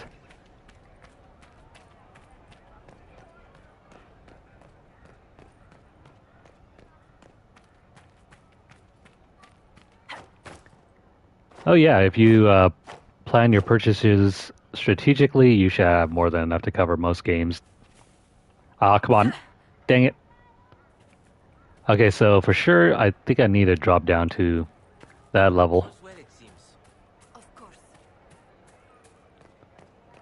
I was trying to jump, but this game runs at a weird frame rate.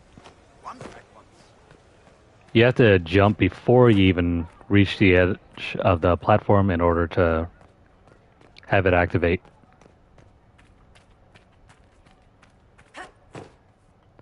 Okay, so right about here, jump right there, and then jump across.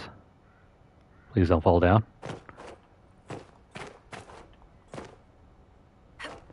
Kind of like that. Ah, crap. Dang it.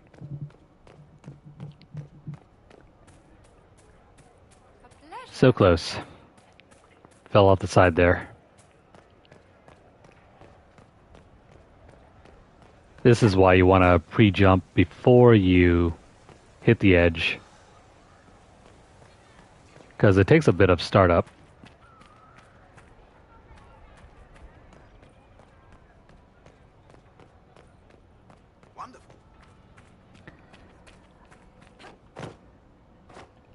I keep confusing the games Temtem and Pal World. I know there's supposed to be like riffs on Pokemon. Ah, crap, come on. It didn't work.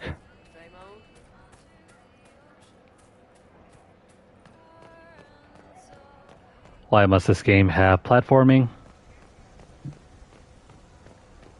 How's it been? All's well, it seems. Yes, thank you. Oh yeah, no, Temtem is supposed to be the game that came out a while ago, and Pal World is the more recent one. The one that reminds me of Totoro with a gun. And I don't know why I didn't even jump there. I was tapping the button and it didn't even do nothing.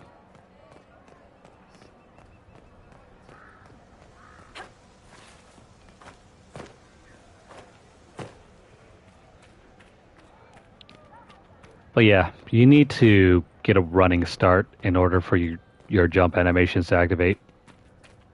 Otherwise it does nothing. Like that, but we screwed up again. You know, it's probably better if I just make a save up there and then reload if it doesn't work. Otherwise, we're going to continue to lose precious seconds.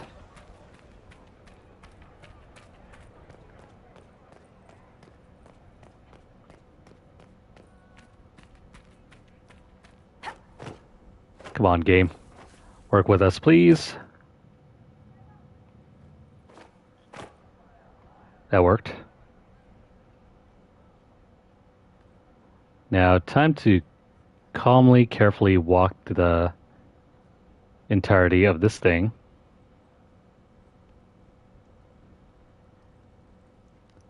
Then maybe once I get to this edge.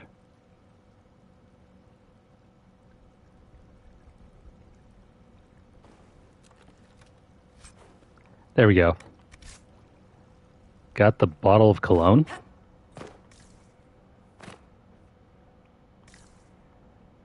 Is there anything else around here? No. Nothing more. Alright, moving on.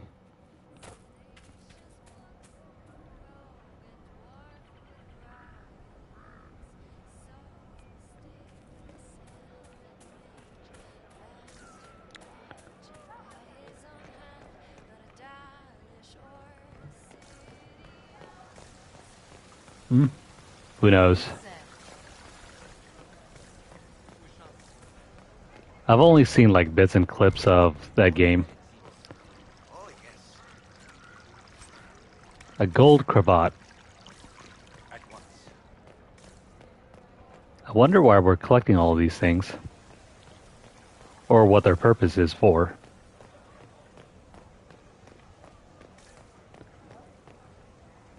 Let's see. Moving on. This door is barred. Remember how we needed all those hollow statues to open this? Well, the hollow statues are gone. And instead we have to wait until later to open that doorway.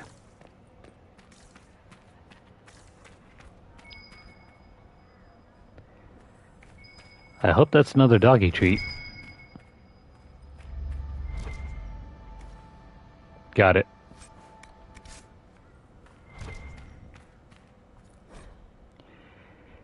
And Hardin Hightown number 10.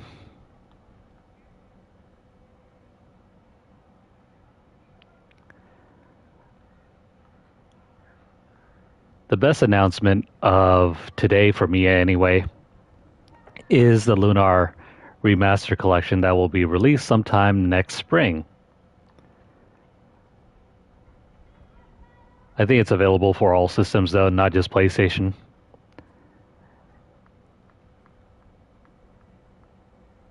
Don't miss out though, because the second game in the series hasn't been released in a long time. Not since the 90s, I think. The only other way to get Lunar 2 is to either emulate it or get a hard copy for the PlayStation.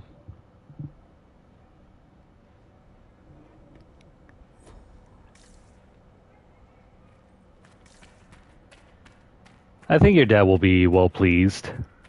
It's a remastered collection with both 1 and 2. And they're using the PlayStation versions as the base. At least that's what I'm seeing. What are they up to? I don't know. It says that they're using the Silver Star Story Complete and Eternal Blue Complete versions. Meaning those are the PlayStation 1 editions. Can't wait to see more, though. A reminder, while the gazebo is available for festive occasions, deposits are non-refundable in cases of flood, fire, or imperial whim. Book accordingly. Yeah, once those games are released, we're definitely playing them. No matter what. I'll probably just drop off everything and just get to that game. You there! You're to dodge, not catch.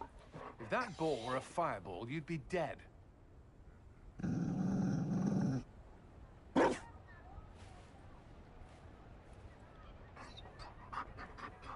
You found a dog?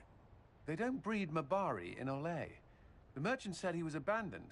Perhaps his owner's tired of the novelty. Tire of you? With that positive attitude and fetching ability? He's not supposed to fetch it. I don't think you understand how this works. Another Ferelden trapped at the Winter Palace. I couldn't leave him to that fate. Besides, I think he likes me.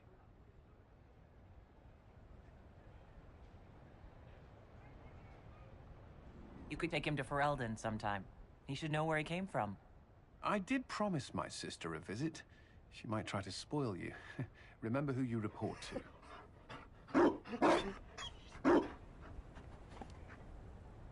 The Inquisition will change after this. I'm not yet sure what that will mean. Whatever happens, our people, you, Liliana, Josephine, will have my support in whatever form you require.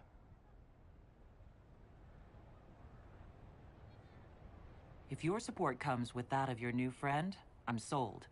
I know a useful ally when I see one. You can help. Dodge this, and I'll find overpriced Orlesian dog treats before we go.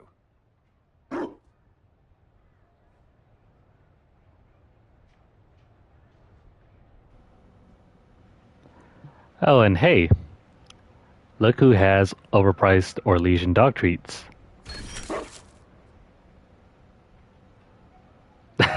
That's funny. We get stat boosts off of doing this too.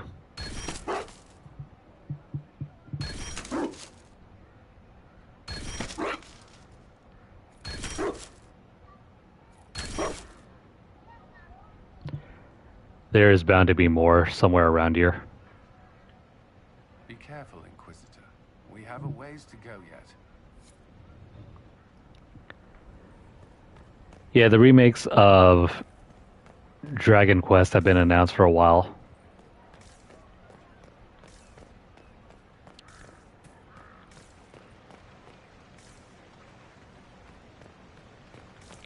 Nope, unfortunately they're not dupable.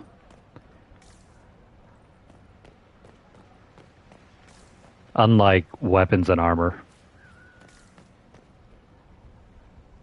I'm afraid you can't throw, what do you call them? The loot items into that box. I think at one point you were able to, but then it got patched out.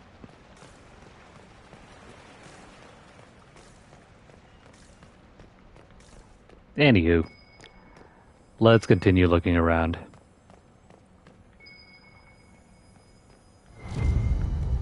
There's another.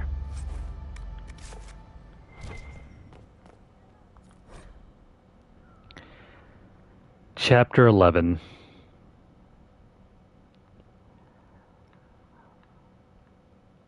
We are at the very tail end of the game. I think there's probably a good 5 to 8 hours worth of gameplay in this DLC. And then we'll be done with Dragon Age Inquisition forever. Possibly forever. I don't know if I have the patience to go back through this game again. And then we'll have a full month until Dragon Age Veilguard comes out.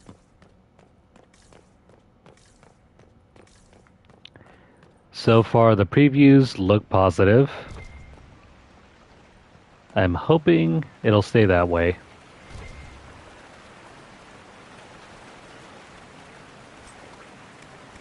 There's a silver ring. No idea what that's for.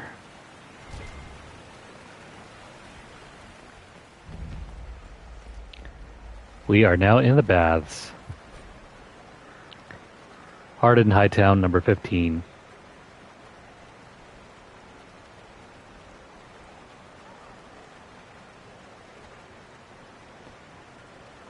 So if today's announcement at the State of Play, the best ones so far have been... Well, I kind of lost it once Lunar was announced, and I didn't pay attention to any of the rest of the State of Play up until the very end.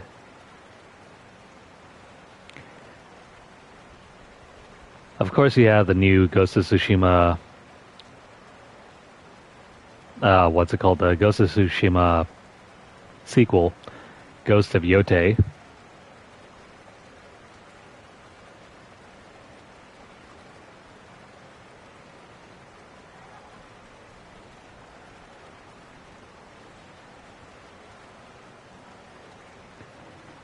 No idea. No idea how long we will get that. And also good news for me. That remaster of... Well, to me it seems almost like a graphical remake for Horizon Zero Dawn for the PS5 version. Based on what little I've seen, it does seem like a sort of graphical remake, in the same vein that The Last of Us Part 1 was a sort of remake from the PS4 version. Because it looks drastically improved over the PS4 version. Not really the frame rate. The frame rate looks good, but the actual character models look different.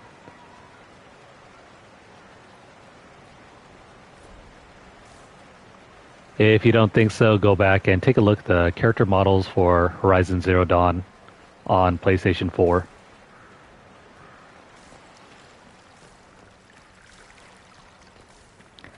But yeah, that thing, if you already own the PS4 version, will only cost $10. That's pretty reasonable. Darling, you made it. Excellent. I scheduled this appointment ages ago, and they do appreciate punctuality. Appointment? With the Imperial Garden Spa, of course.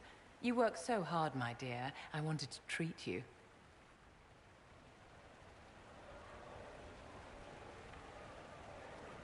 I've never heard of a fancy spa serving elves. You are the Inquisitor, darling. Savior of the Empire. They won't turn you away.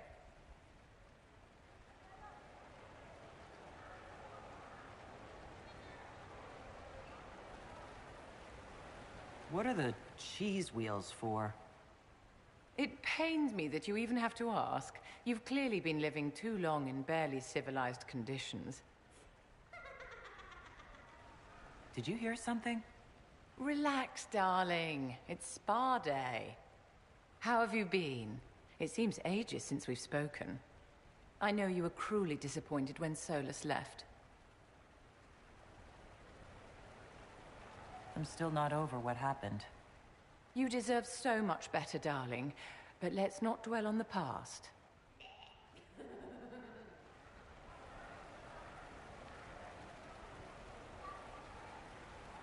You must be keeping very busy. The Circle needs more supervision than a toddler. It may master using the Privy on its own any day now.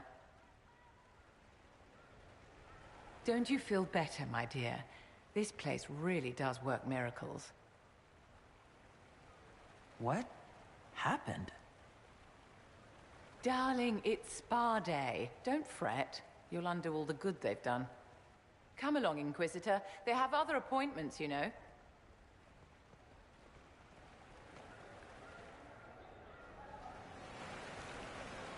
Good old Sarah just messing around in the background. What the heck is that, a banana on a stick?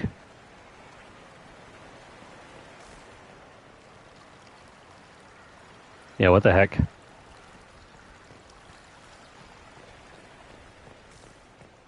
Oh, and hey, there's Leliana. Will you walk with me?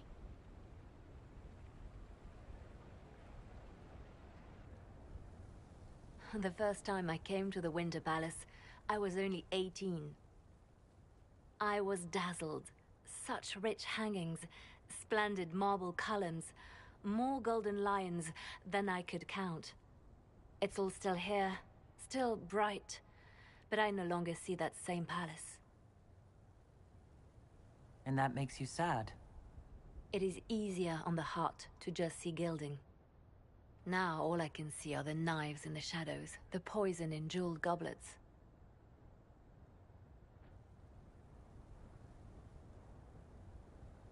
They seek to tear the Inquisition down. You feel it, no? Fear. Have we not made enough allies? If friends were easily made and kept, we wouldn't need diplomacy. Our allies can be cordial to our faces and still dread the future. They are afraid of nothing so much as the hand that directs it all. Mine. Already your actions have begun to reshape Thedas. Your influence is felt everywhere. It was only a matter of time before they moved. I'm surprised it took this long. It may be time to end things. The Inquisition has done enough. More than enough. Maybe it's time for us to lay down our swords and go home. We set out to restore peace, and now peace is upon us. But I know from experience how hard it can be to lay down your blade and accept that things have changed. We can still work for the good of Thedas without the Inquisition, but the time for soldiers and spies has passed. You have suffered terrible things, Inquisitor. I hope you still see the light ahead of us. The world is ready to move past the horror of the Breach and Corypheus, and so should we. But whatever you decide, I will be honored to stand beside you.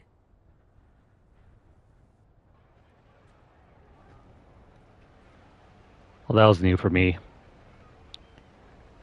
In my original playthrough, she became the Pope, and Cassandra was the one who didn't. I'll be right here if you need anything. It's interesting to see her on the other side now. Whereas with Cassandra, she is gone.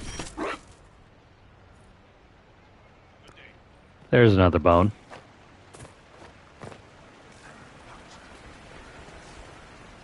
Let's continue looking around. Where are all those bones?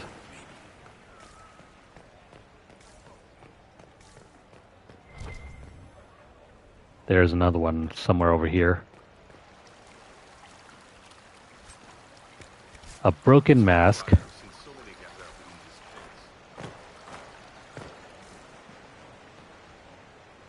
Darling, what can I do for you?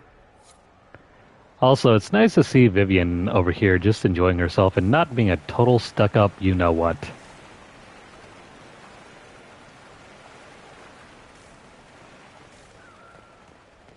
Sorry. Probably shouldn't let my personal feelings get in the way.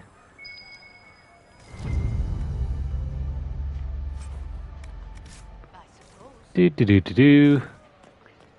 There's another bone.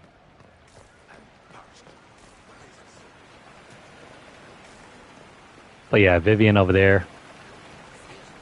Always plotting the next scheme or something. She would have made an excellent divine if we had the chance to give it to her.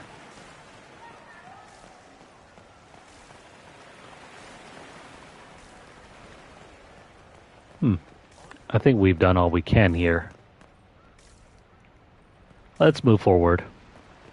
Oh wait. Not quite.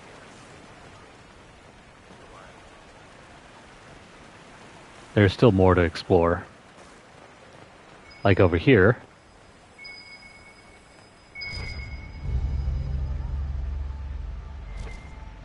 There's another bone. And a book.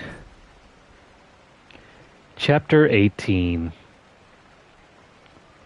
Just gonna go ahead and run through this.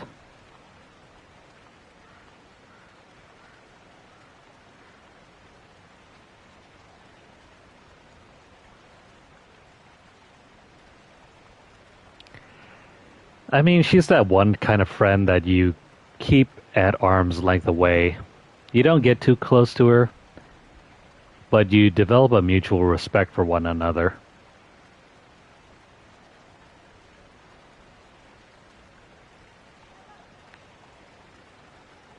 Yeah, she can seem like the worst person in the world, but if you need someone to back you up, there's no one better.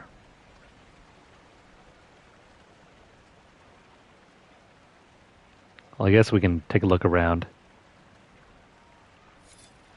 But I don't think that does anything for us. Moving on.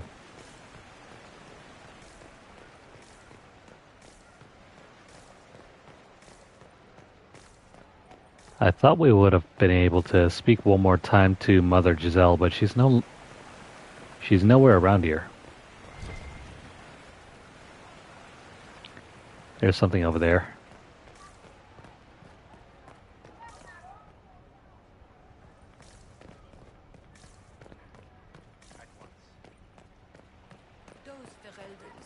Always afraid to mingle.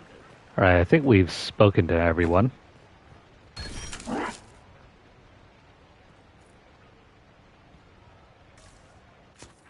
That should probably be the last bone, right? We spoke to Cullen, Leliana, Vivian, Varric, yes. Josephine, of course. Sarah, the Iron Bull, Cole, and Blackwall. Yep, that sounds about right. Let's go ahead and move on now.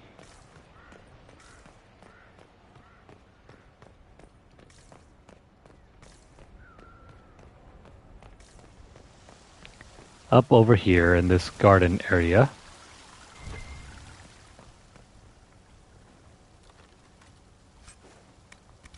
there is a lacquered box for no reason.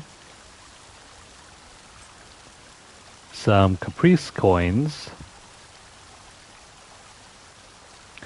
Oh, remember these? We had to pick these up earlier in Wicked Eyes and Wicked Hearts.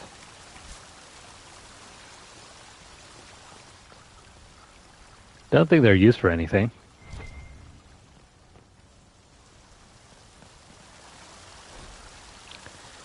This fountain was erected in commemoration of the end of the civil war and the slaying of Corypheus by the blessed Herald of Andraste, Inquisitor Lavellan, in the 42nd year of the Dragon Age.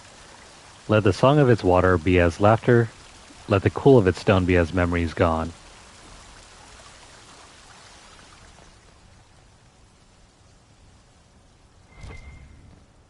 And over here, this unsigned note is creased as if it had been secreted away in someone's pocket. Dearest Jay, I understand, or I agree, it is surprising that the Ferelden's come as equals, but the Exalted Council is in the heart of southern Orlais. That cannot be lost on our neighbors. Empress Celine came out for the first ceremonies, then retired into her chambers for the rest of the talks. A day later, Marquise Briala came visiting on important matters of state. Suffice to say, I do not think we will see them at the council.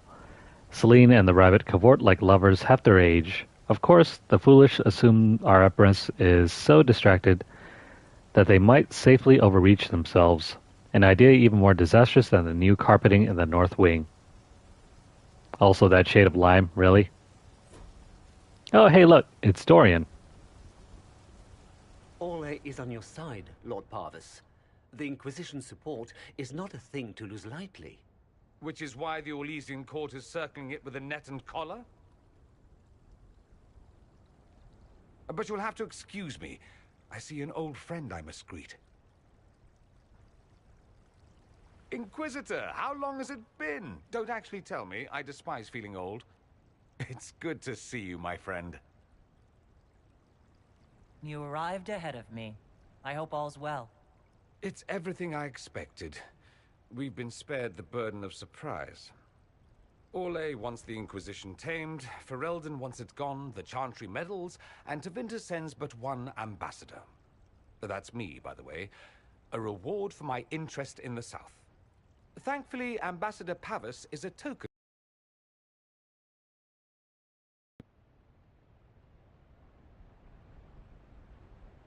Inquisitor, Duke Cyril Montfort, member of the Council of Heralds and Lord of Chateau Haine.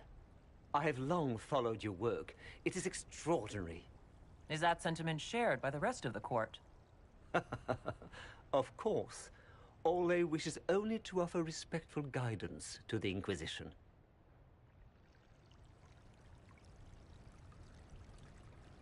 Does your grace feel the Inquisition should continue to rule itself? I would rather see the Inquisition join us freely than be carved into pieces for the chessboard. I have not forgotten Justinian's death. I had friends who perished at the Temple of Sacred Ashes. More than the good you have done, it is a good we may do together I don't wish to lose. Whatever happens, Inquisitor, I wish you well.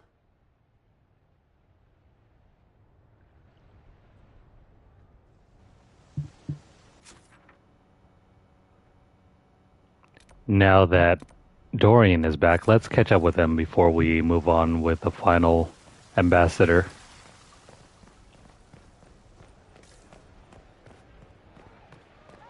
And I think we found all the bones that we can.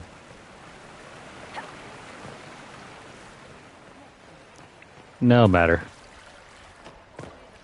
Dorian has certainly seen some of the best years of his life so far.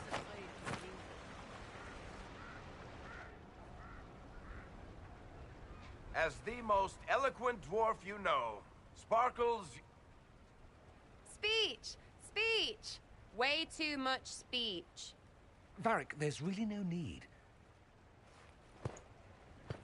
What's going on? Inquisitor! You're just in time. Sparkles, the Imperium doesn't deserve you. Or want you. It may even kill you. But we'll miss you. If it counts.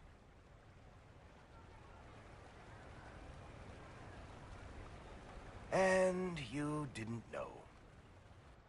Okay, folks. Time to take the party elsewhere.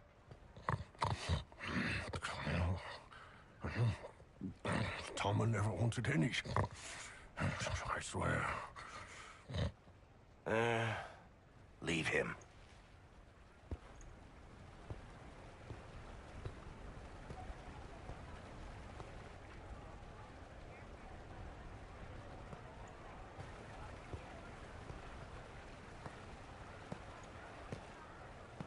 It's true.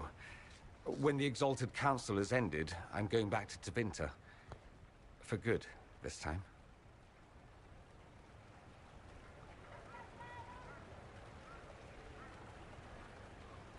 You know I'll miss you. Naturally. My father is dead. Assassinated, I believe. I received notice this morning. A perversely cheerful letter congratulating me on assuming his seat in the Magisterium. We only met a few times while I was home. He didn't say anything about keeping me as his heir. This ambassadorship, his doing, I'm told. He must have wanted me away when the trouble began. I have to go back.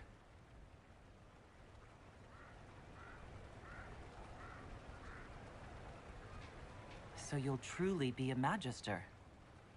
Oh, yes. I can't wait to degrade the Magisterium with my presence. A new outfit is required. And then what?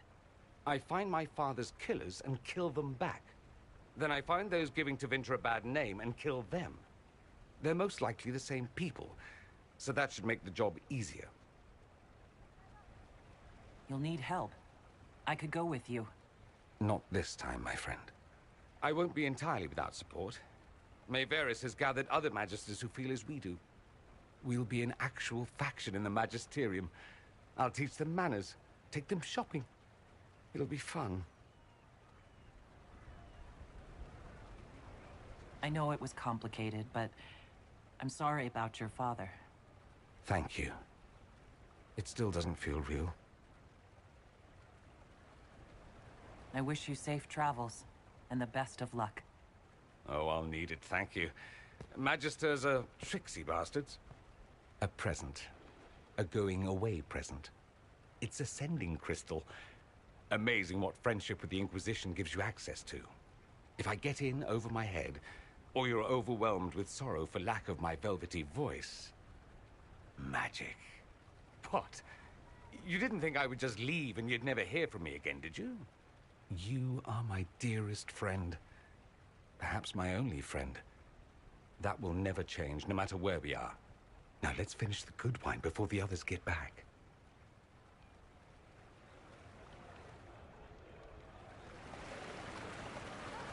So, a phone? You gave us a phone? Yeah, I'm going to assume it's a phone. Quite the party, wasn't it? I hear it left the Orlesians and Fereldans completely aghast.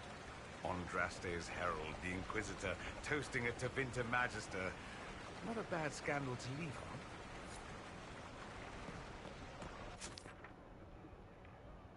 That only leaves Cassandra, and she's nowhere to be found at the moment. I don't think.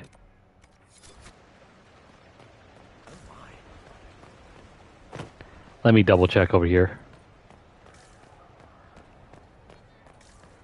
It's been a while since so many gathered in this place. We can't go this way, can we? No. Well, in that case, let's go over to the final ambassador. And maybe that will finally stir up Cassandra.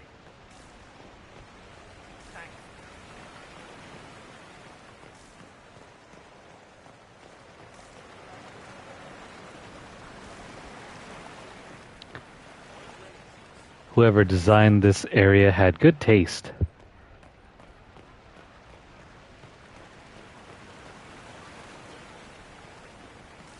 Oh, there's Cassandra.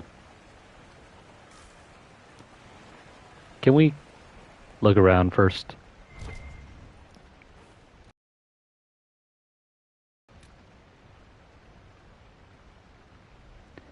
What the heck is this thing? No idea. And this over here. A dispatch from the Crown of Ferelden. To our honored friend Arl Tegan. Thank you for attending this exalted council. We trust you implicitly with Ferelden's wishes and to fight for the security of our borders. Messengers will be dispatched daily so that you are not cut off from us as you undertake this duty. Maker be with you. Signed, King Alistair and Queen Honora of Ferelden. P.S. Good luck, Uncle. If there's anyone I'd rather have there than me, it's you. Or anyone else, really. But thanks for braving the lion.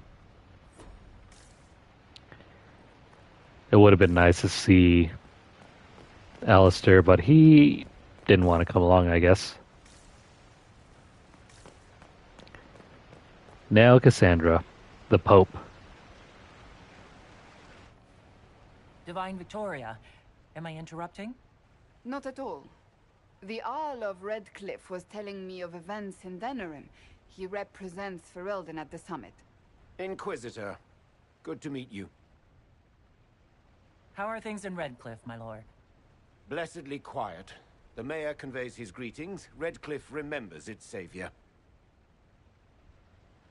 I'll try not to keep you from more important matters. Very well. We'll continue this later, your perfection. I am supposed to be impartial while speaking for the Chantry, but I confess that neutrality is beyond me. I may be the Divine, but I will always be your friend. And I can hardly ignore the fate of the Inquisition that I began.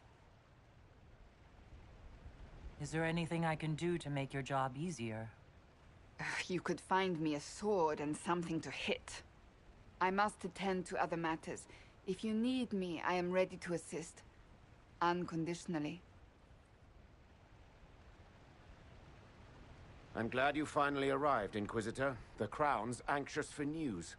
And your thoughts on Ferelden's position? The breach is long gone, yet Skyhold's army remains. Ferelden can't continue to ignore soldiers on its borders. I appreciate knowing where Ferelden stands. You are owed that, Inquisitor, especially here. These Orlesians will talk circles around you before you get a simple greeting out. I won't keep you longer. We'll have words enough when the Exalted Council begins.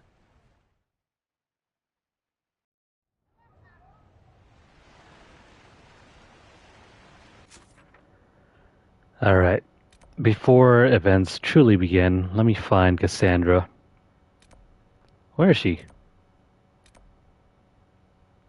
She's got to be somewhere over here, right? Oh. She's all the way at the opposite end. Come on. And we got to run all the way back.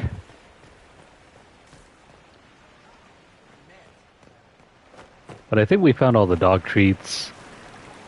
And we found all the writings scattered about. There's not much else for us to do here except to talk to Cassandra and then finally begin.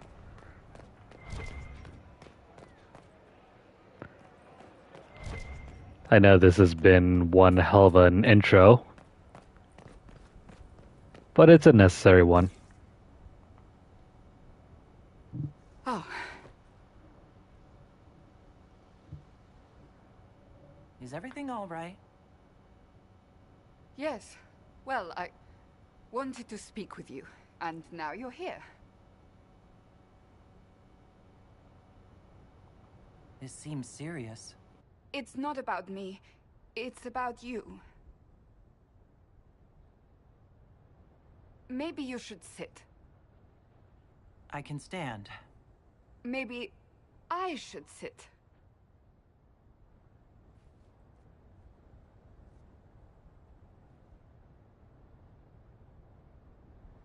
Inquisitor, I want you to know that I am your friend. I will always be your friend. Oh, well, that's... So I hope to give you sound advice on this momentous day. Do what is in your heart, my friend, no matter what anyone might tell you. That's a lovely sentiment, Cassandra. Marriage is much more than a lovely sentiment, Inquisitor.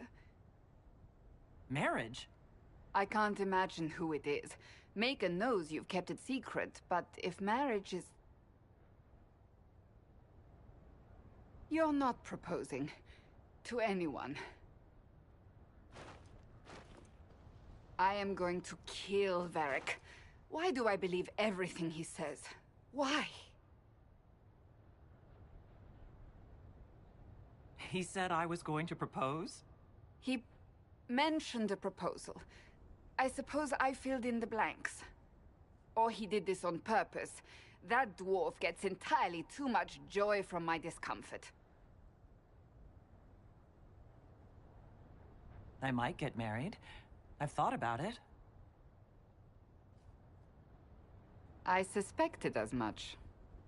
Being Inquisitor has brought you good things. Many good things. But only a few have been by your choice. Take what happiness you can from those and do not let them go. That is all I meant to say. Advice from a friend for the days to come.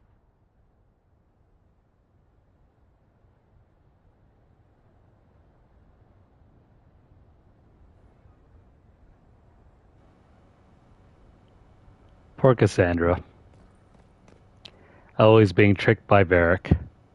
How did Varric, of all people, become the Viscount of Kirkwall? A mystery for the ages. But that's what makes him my favorite character of the series. He's both the storyteller and also one hell of an unreliable narrator. Anyway, we've spoken to everyone now. I'll be here if you need me. Let's go ahead and begin the actual story content. All's well, it seems.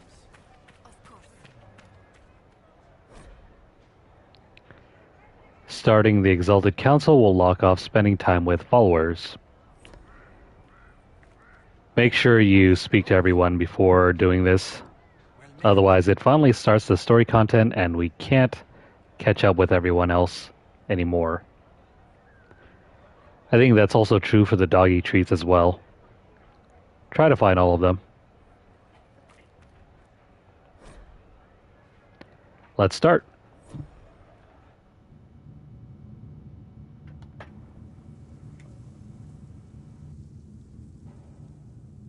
Thank you, Your Holiness. Now, Artigan, as to your concerns... The Inquisition established an armed presence in Ferelden territory. You outright seized Caer Bronach in Crestwood.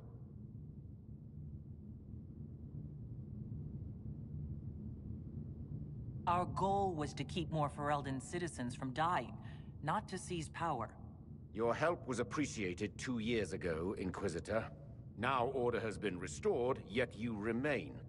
Invading under pretext of restoring order is exactly what the Grey Wardens did to us centuries ago, and we exiled them. Now the Inquisition is doing the same thing with Grey Wardens in their ranks. Your concern is ill-founded. The Grey Wardens have proven their worth time and again. Of course Orlais tolerates this interference. Without the Inquisition, Celine would have neither her throne nor her elven... Marquise. Rest assured, Tegan, the Empire of Orlais will not stand idle if the Inquisition oversteps its bounds. Unlike Ferelden, however, Orlais understands that these were the well-intentioned mistakes of a young organization. An organization in need of a guiding hand. Yours, no doubt. Pardon me, Inquisitor. Sister Leliana asked to speak with you in private.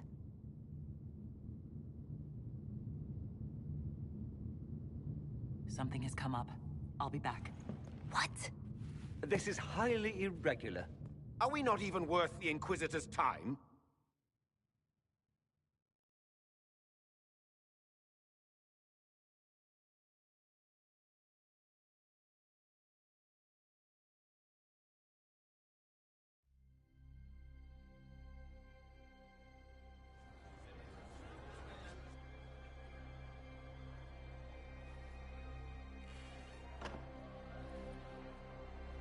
Inquisitor, I thought you would want to see this. A Canary warrior in full armor. How did he get into the Winter Palace?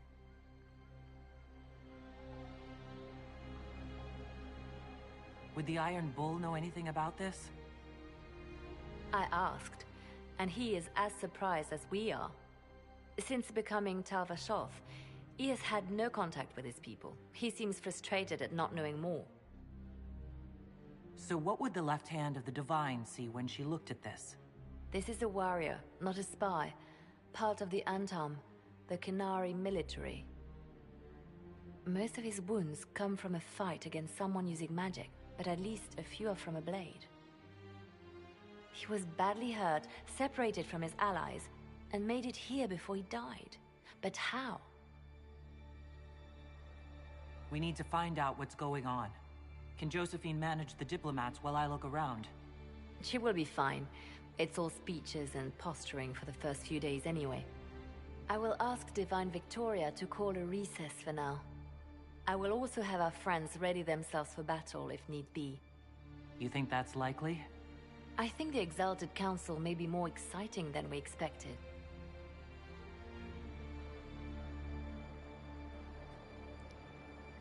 Alrighty. We have a murder mystery. Let's figure out where the blood leads. Where the blood leads to. If you're feeling a little lost, you can highlight it. Looks like he came down over the railing. This would have been useful earlier.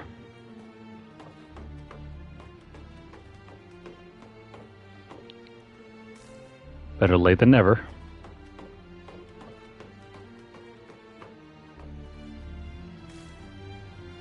Looks like he came in, or came out from here.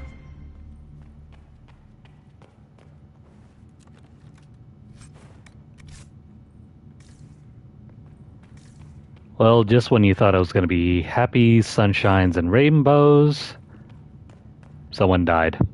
Active Illuvian? If I'm going through it, I'm not going alone. Oh, and yeah, remember Illuvians?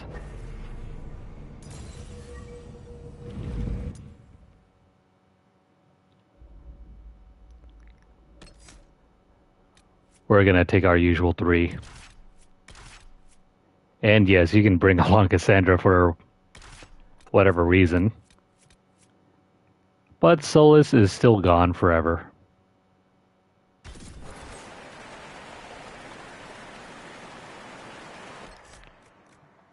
Alright, we gotta double check our armor.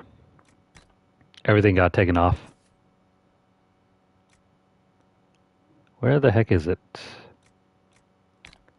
The Battle Mage armor. Dorian still has his on. So does Varric. Oh wait, I never put away some of the other stuff that we took off, huh? And Cassandra, why do you not have your stuff on?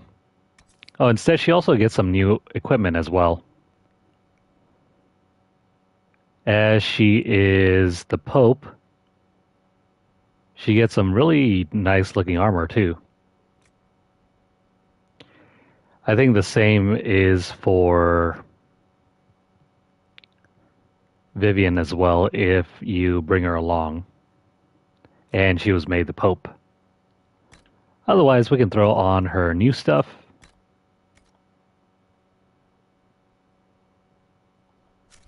This is the crossroads. Morgan brought me here while showing me the Illuvians. I'd forgotten all the colors. What are you talking about? Everything's all gray. I wonder if it somehow looks different to elves.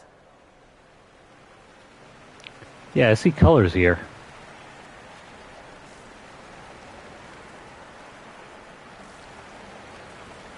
This portion of the game is going to be relatively straightforward. Judging by the bloodstains, he tried to get through here. Is something wrong? This mirror doesn't look broken, but it's inactive. Maybe there's a way to unlock it.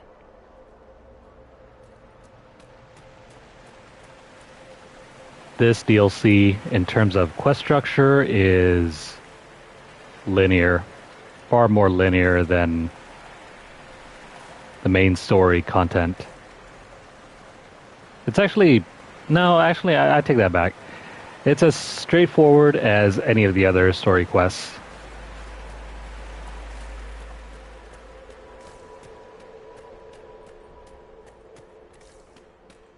There's a ton of story development here, though.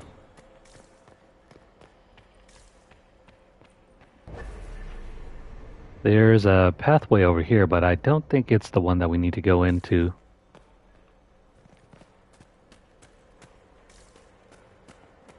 Instead, the blood leads over here. Blood trail leads to this mirror. Let us see where this Kunari came from. But don't worry about that. We're gonna go through the other one because, you know, exploration and all. Let's jump in.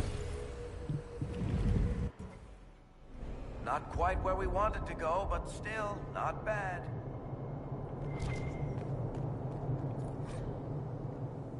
A faded letter. This unsent letter is dated 941 Dragon, a month before the opening of the breach. Marcel. Forgive the absence of my letters. The Dalish raids were ominous enough, but now Gaspard's chevaliers ride through my estates without so much as a by your leave. What a time to rattle their swords. A shipment came the other day with things that will not travel well.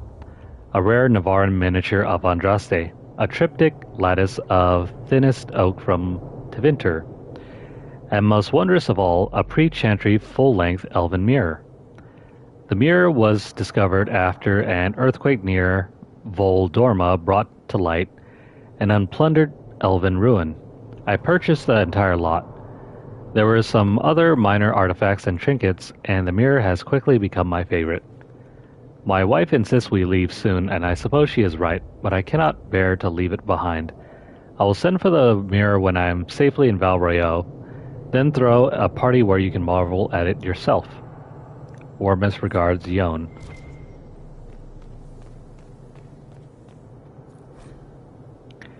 Book of Butterflies. This book opens to reveal thin slats of wood, and glass. Pinned to cushions inside the slats are a confusion of colorful butterflies, some as small as a copper, others with a wingspan as large as a hand. Engraved on the front are the words, "In celebration of your 20th anniversary, with fondest well wishes." So who really left this mirror behind? The moonlight on the Feast of Shadows.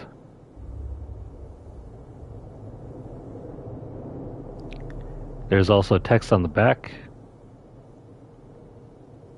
I mean, it's a storybook. Not sure how relevant this is to the plot. I'm just going to go ahead and scroll through this for your reading pleasure. That is, if you want to. No one's forcing you. You won't even notice that you've hit the pause button and you're currently reading it right now. Just saying.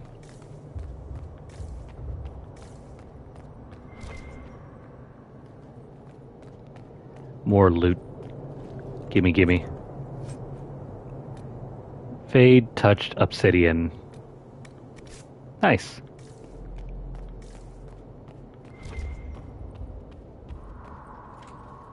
Watch out! Oh no. It's an emissary. 2 emissaries. Oh no.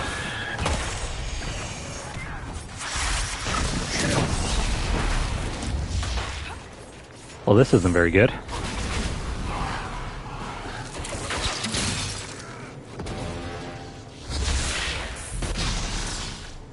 Let's not give them any chances.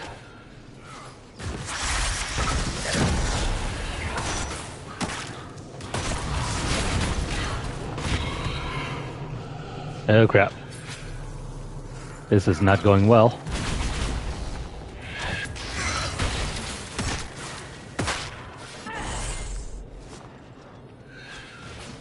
Cassandra is still kind of lacking in terms of defense.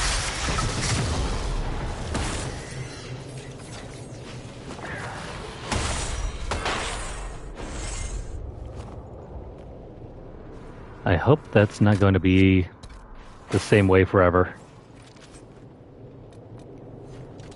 Fade touched Royale Sea Silk.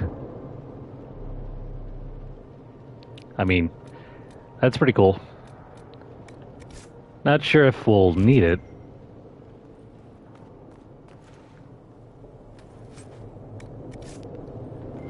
But yeah, that fight was optional. What is inside this box then? The hand that cuts. This is actually one of the better rings that you can possibly get in the game. And it also stacks if you have multiple items as well. It's part of a set, I think.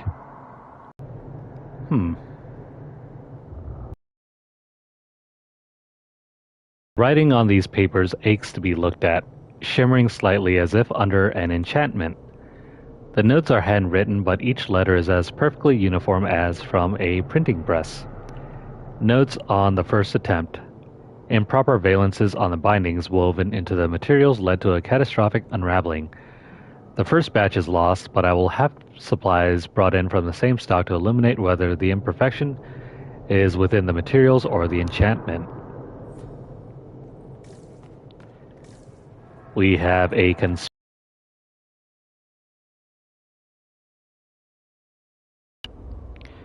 An illustrated periodical.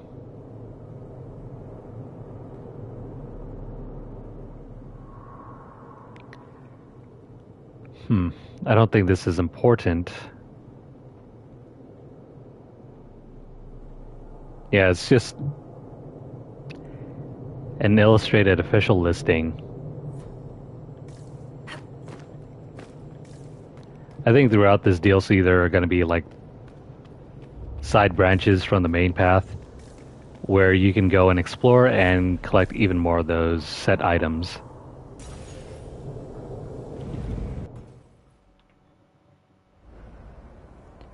But hang on here. I think that's just as good as our current ring.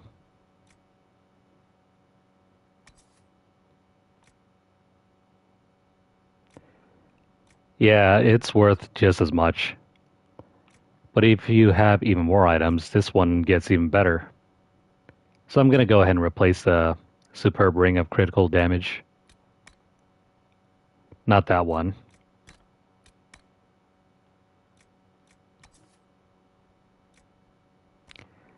Those are equal in terms of value, but the other one gets even better.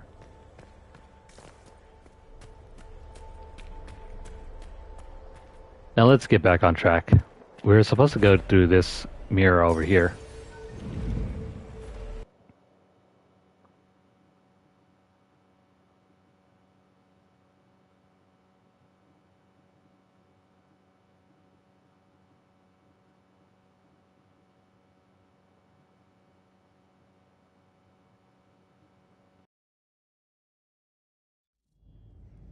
Elven ruins. I'm not sure we're even in Orlais anymore. Only one way to find out.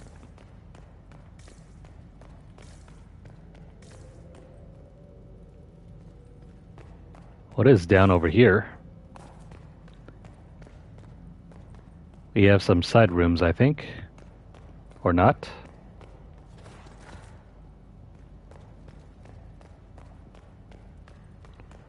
No, there's nothing. This part is locked off. And who is this? Another Kunari, dressed like the one in the Winter Palace. He's part of their military, dressed for war. Iron Bull would definitely know more if you brought him along. Oh, what the heck? Seems like there was an explosion. But before going over there, I think there's a treasure chest over here. And you'll want to avoid the blue flames. Try not to get hurt. Kind of like that. Otherwise, grab this belt.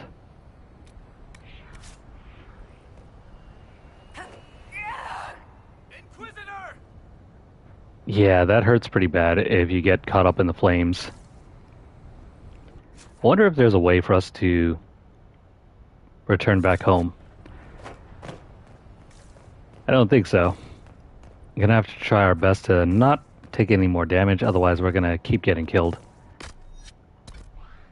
And there's only so many potions we have with us. Scorch marks everywhere. This is the work of a mage. A powerful one. I can still feel the heat crackling. We need to find out why these Kunari were here, and who did this to them. They're all turned to stone. Who could it be?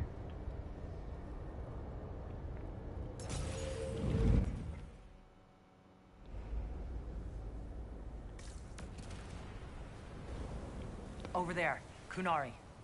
If we want to know why they're here, we've got to get across to that island. Oh, this mirror is broken. And the bridge is out. A broken statue sits atop a pedestal. We're never going to get across here.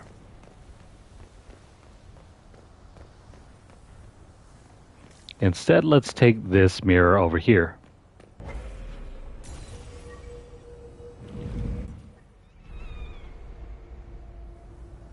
Uh-oh.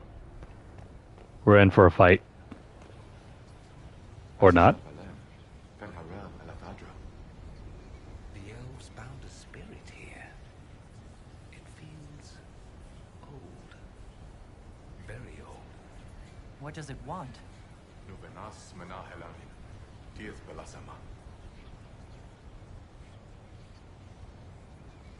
I'll try Elven. Andaran Atishan Setharan.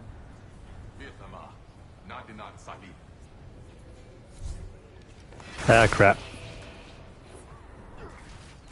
It was worth a shot.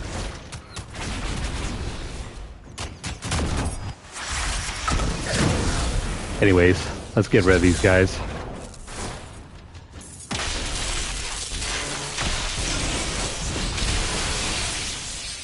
We can't deal any spirit damage against them. So, lightning and flame damage it is.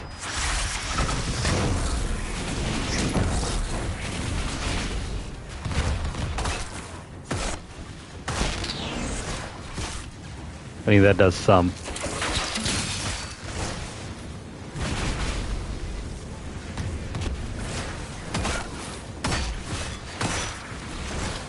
It is strong as heck. They're not playing around.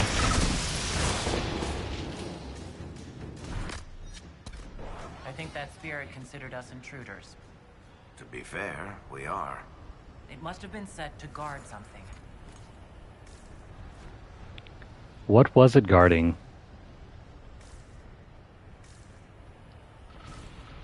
I hope there are more supply caches because we're going to run through a lot of potions and there's no way to fast travel back.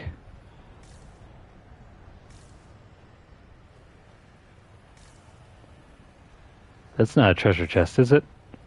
It could be.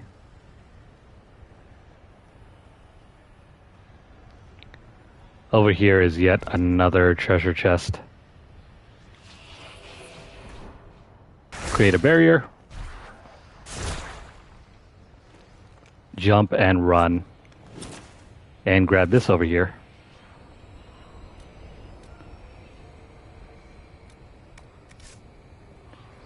And there seems to be another note here. This unsigned note is written half in Kunlat, half in the common tongue. The lettering on the Kunlat looked shaky. 10 more in today. No one saw me. If more instructions, please use second drop point. More people on the ground soon. And it has better cover. What about you, buddy? A letter by the Kunari. Why are they translating it into our language? Who knows?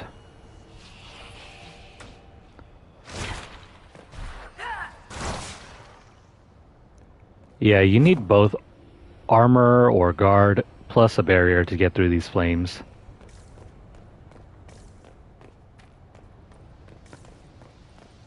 It's near impossible to do that without dying.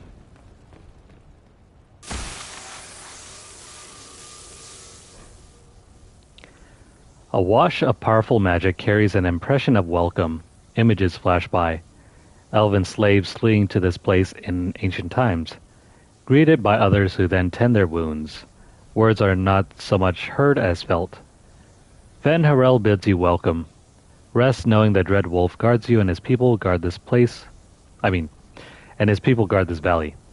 In this place you are free. In trusting us, you will never be bound again.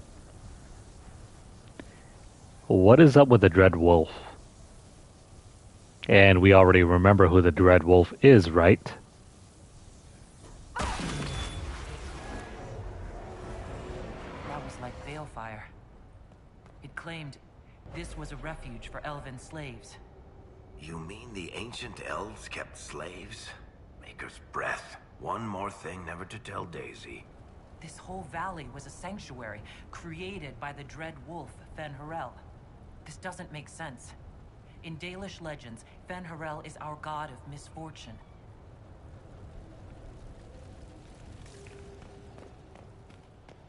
The god of misfortune?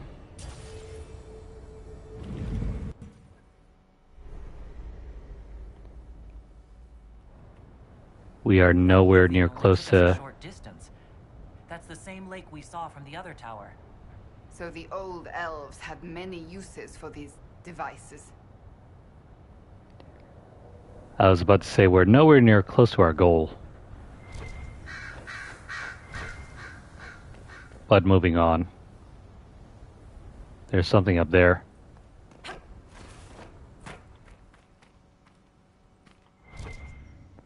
And we can climb our way up over here.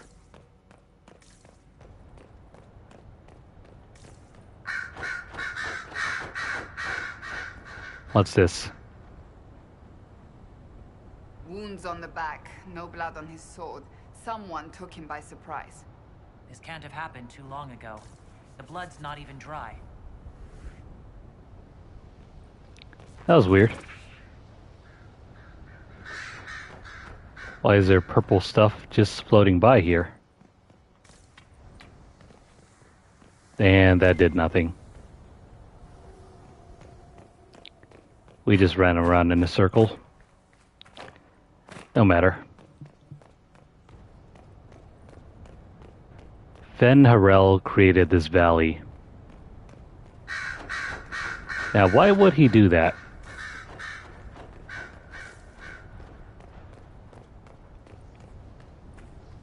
Listen to Dorian. Here we go again. What a change of pace from the Winter Palace. A clear sky, a beautiful view, and yes, fields and fields of stripweed as far as the eye can see. Strip what? Terrible stuff. Looks like grass, stings like a knife, and causes sores if you so much as brush against it. So, of course, everyone in Menrathus insists it makes a very decent tea. I'll take his word for it. Let me just drop down here. It's just gold. Oh, that was a waste of time. Here at the very end of the game, we don't really need gold at all. And I thought I saw another talk point right over on this side.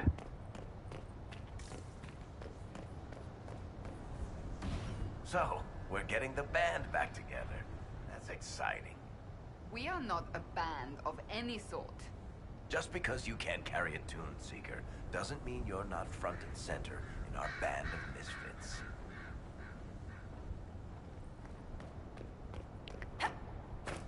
You have to remember this is like 2 years into the future.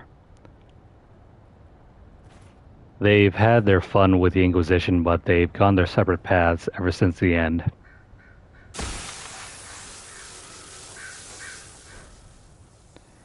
We just get to see the aftermath. The promise of Fen Harel. A wash of powerful magic carries a pang of hope. Images flash by. A woman, or not a woman, a man in wolfskin standing with a group of freed slaves, clasping one's arm in friendship. Words are not so much heard as felt. Fen Harel has been falsely named a god, but is as mortal as any of you. He takes no divine mantle, and asks that none be He takes no divine mantle and asks that none be bestowed upon him. He leads only those who would help willingly. Let none be beholden but by choice. This is Fen Harel helping former slaves as a mortal, not a god. He took great pains to renounce his supposed divinity. Ordinary guy saves people, accidentally founds religion. Sounds a lot like the chant, actually. Fen Harel sounds like quite the rebel. The old elven gods must have simply loved that.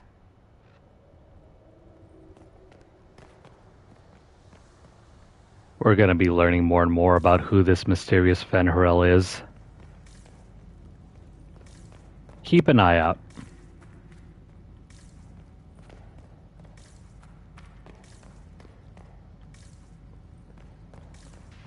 This place is dark and doesn't look very friendly.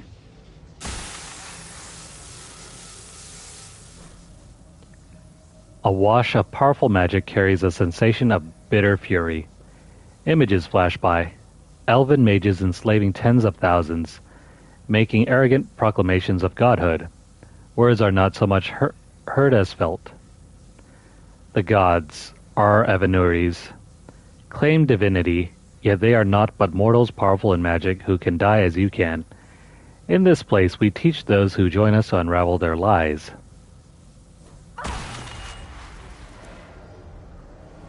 This claims the elven gods were just Avanuris, powerful but completely mortal mages. Was this the start of an uprising? Freed elven slaves against their former masters? If that's true, Van Harel was teaching these freed slaves the truth about these false gods.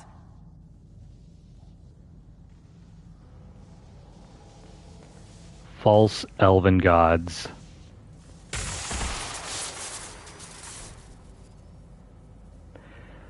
Sweet.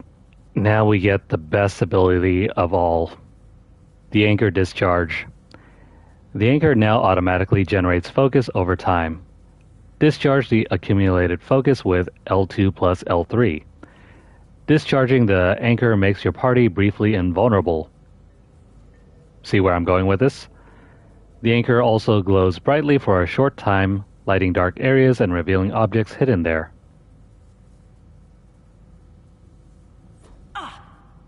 Are you hurt? It felt like the anchor stung me.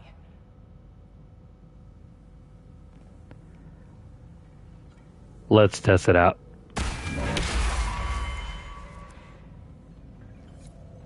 This looks like it fits into that pedestal by the broken bridge.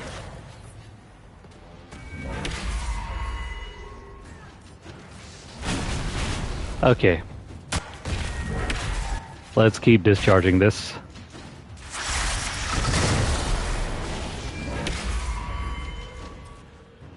In fact, we're encouraged to keep using it.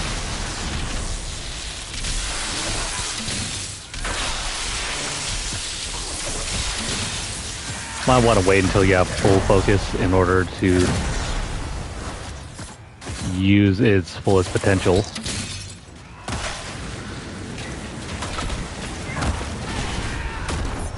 But if not,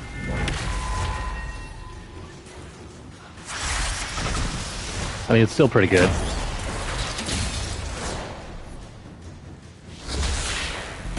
I mean, anything to make us even more invulnerable.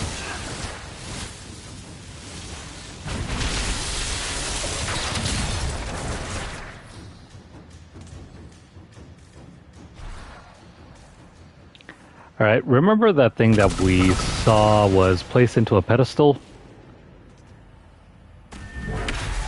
That's where we're going.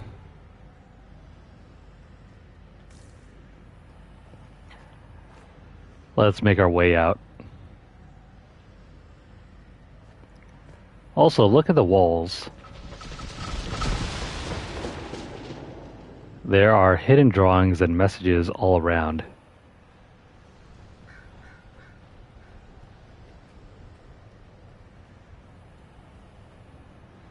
I wonder. Nope, that doesn't do anything.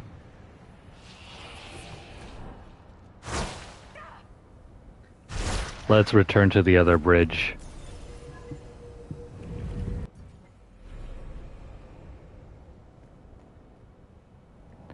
Not this one. Although,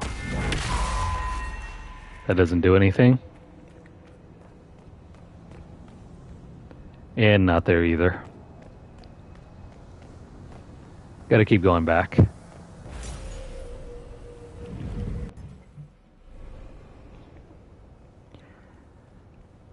This right here. This is what we want.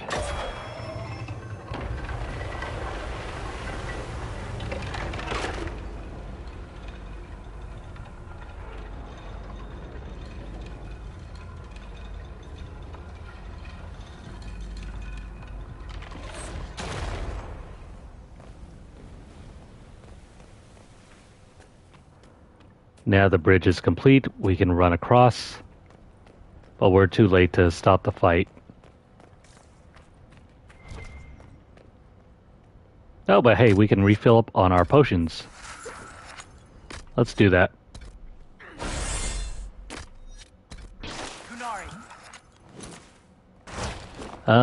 Crap. Come here. The Inquisition doesn't be alive.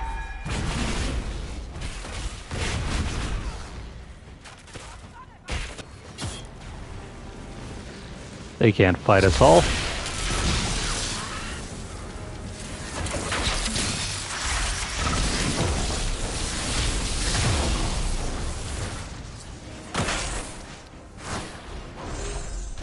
Back away, y'all.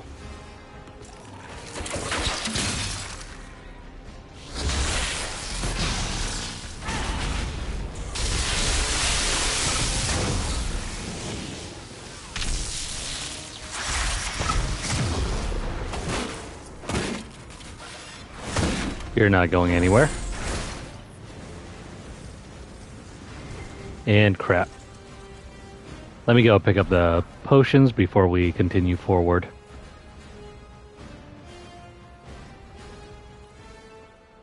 There we go. There go our supplies, and now... Is there anything over there that we can pick up? Nothing up there. I mean, the true path is forward, inside, but we can still look around the outside. Probably best if we get this fight done and over with before exploring.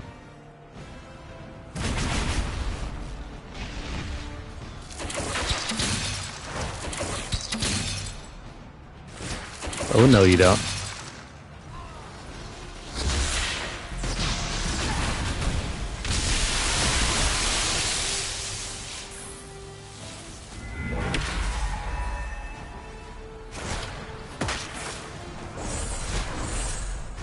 Where are you going?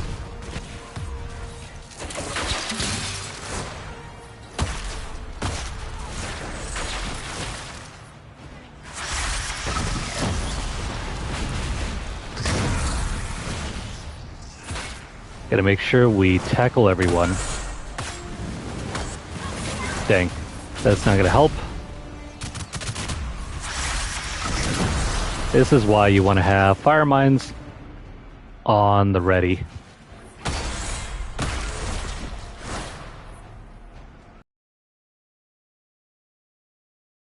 Need to take care of? Where are you?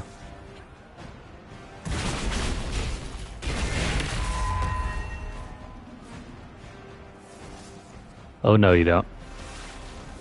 Don't give it the chance to attack. Ah, crap, come on. Get down here.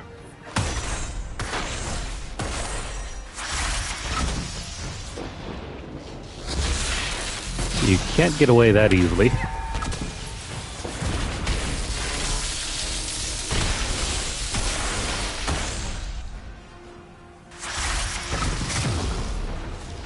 That didn't work.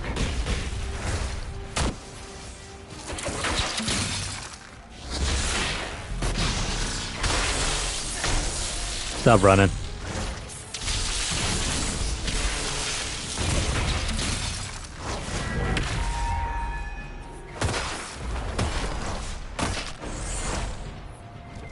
And there we go.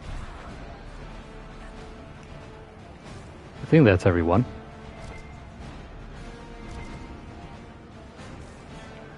Well, before pushing forward, gotta make sure there's nothing here that we can collect.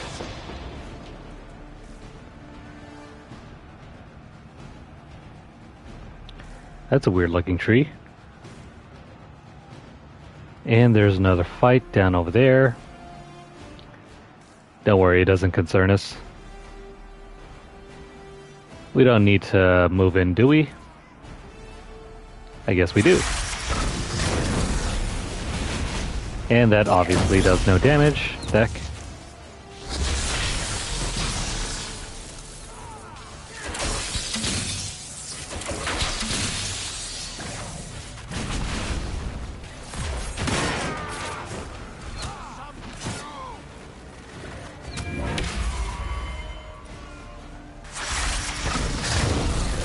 Dang. That does no damage.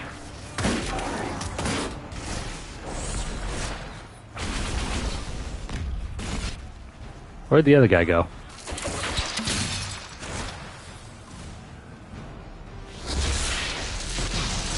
Crap, Dorian's about to die.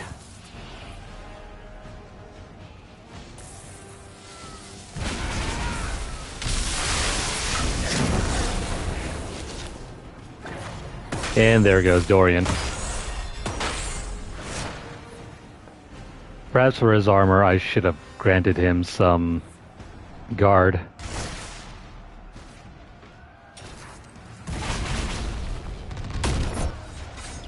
Cassandra simply can't sustain the entire party.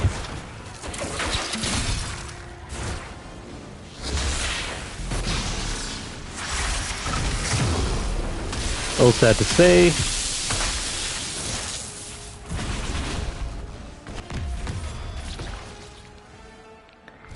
Let's hope no one else tries to climb a ladder. Why did those Kunari attack the Inquisition on sight? Kunari never act without orders. A commander in the Qun must have given them. Are you saying the entire Kunari nation wants us dead?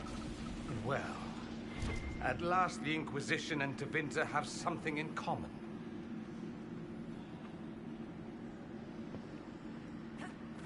Why is there purple flames over here?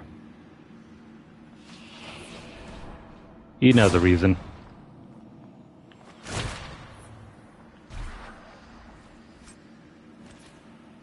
It's just a sigil.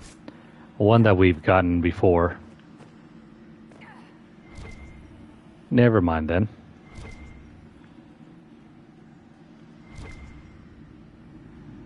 There might be some good stuff up here. Maybe. No. Nothing.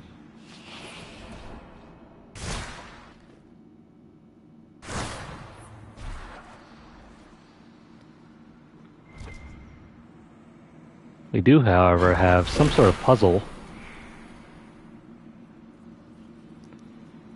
Let me go ahead and light the braziers.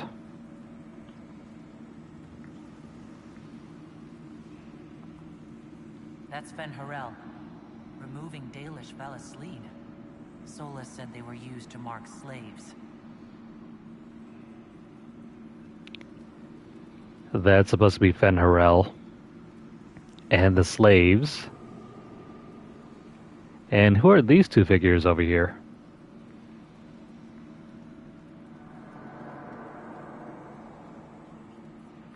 I'm not going to press that yet.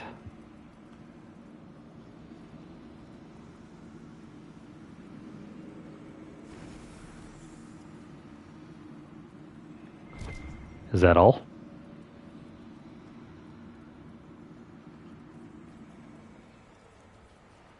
Well, here's the outside.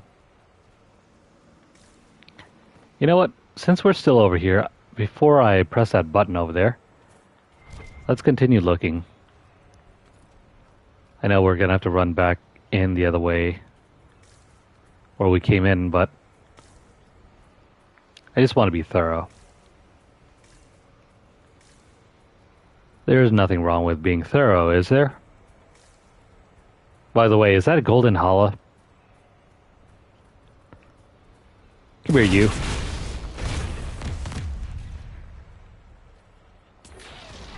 Oh, no, you don't.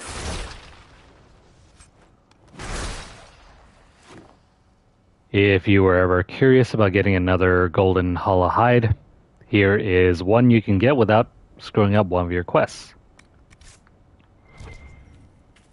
Too bad, though. You had to wait all this time before you could meet another one.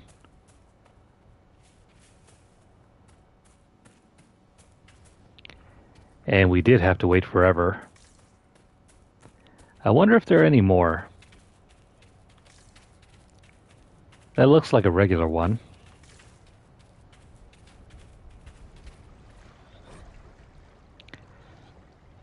There is a note torn from a larger page. The paper is charred at the edges. Struck the tower, a great sizzling bolt out of a blue sky. Afterward, spirits emerged from a statue of a wolf, as if the lightning woke them, and they appeared to be looking for someone. The only word I understood was Fen-Harel. They did not see me, but beware, for they attack any guards who, I guess, they killed him.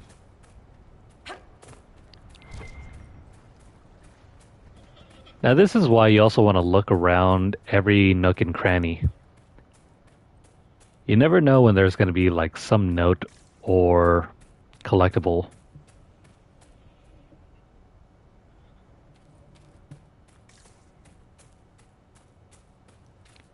I mean, maybe. It could be that this was the only other location for the Golden Hala.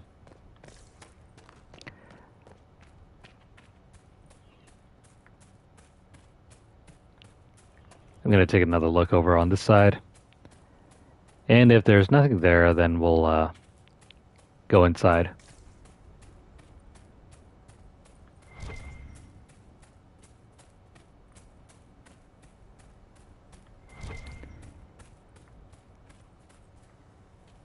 This is one of the more mysterious places in the game. No one knows why there's a castle in the middle of the lake.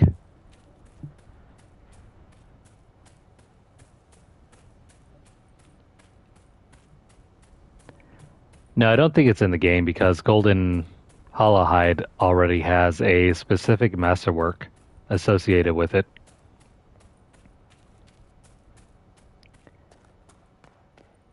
And it's the one that turns you invisible.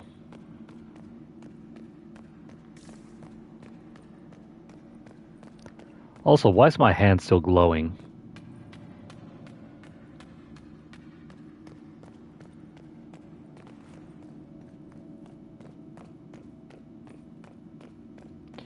No idea. Let's move this forward. And oh shoot.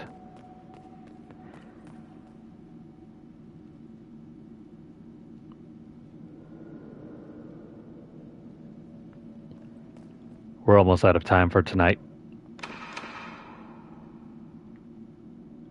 Oh wait, everything's crap. Gotta light everything back on fire again.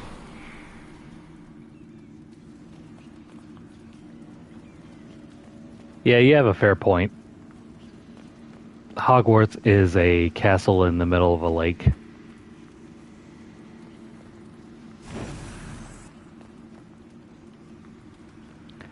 Alright, so we're gonna finish up this story quest, and if we can return back... The heck? That didn't do it? Maybe we're only supposed to light up one.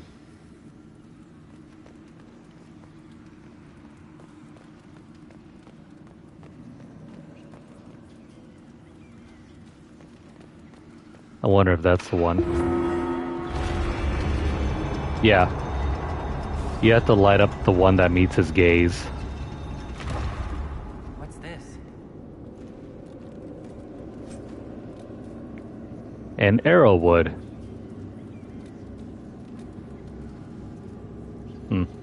Piercing arrows.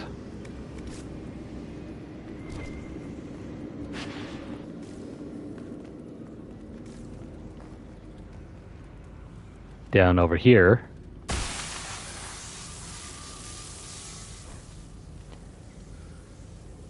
A wash of powerful magic carries a sensation of determination. Images flash by. Former slaves in ranks with Fen-Harel, armed and strong. Their skin is clear. Their face tattoos, the elven Valasleen, are gone. Words are not so much heard as felt. The brand of the Evanuris can be lifted from you, that all may know you oppose their cruelties. None here are slaves. All are under our protection. All may choose to fight.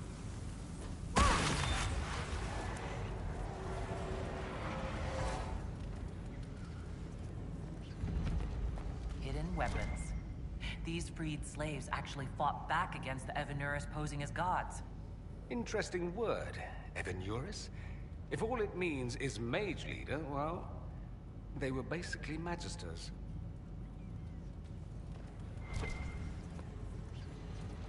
Of course. Why would it never be about the mages?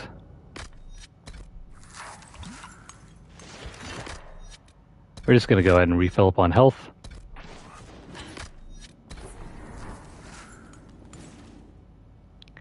And once everything's done, let's pick up the supply cache and move down.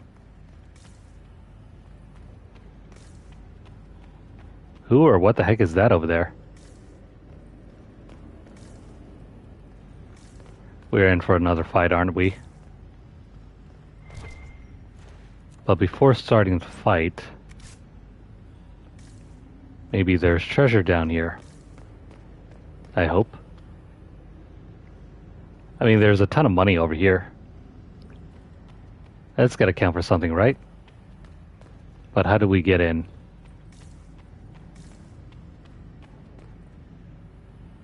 I mean, it's like right there. There's got to be some sort of lever around here, right?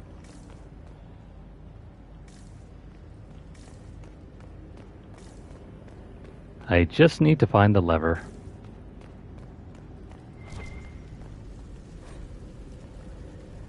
Note regarding the wolf statue.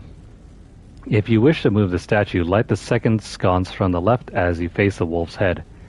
Use the blue-green flame in the brazier. It is magic, but it will not harm you. Remember your duty to the coon. When you light the sconce, a box clutched in the statue's paws will open. There is an item inside. Do not touch it. It is old and elven. We'll have a Cerebos examine it for magic when time comes. Too bad it's mine now. And what up, friends?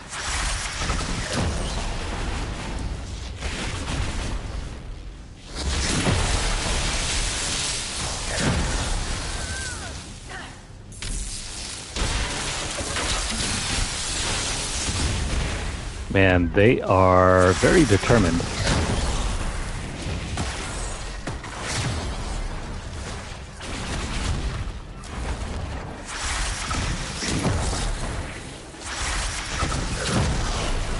That obviously does not work.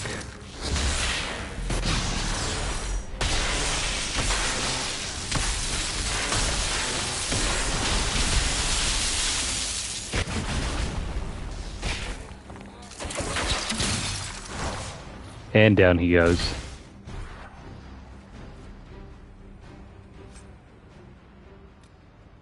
A single incarnation.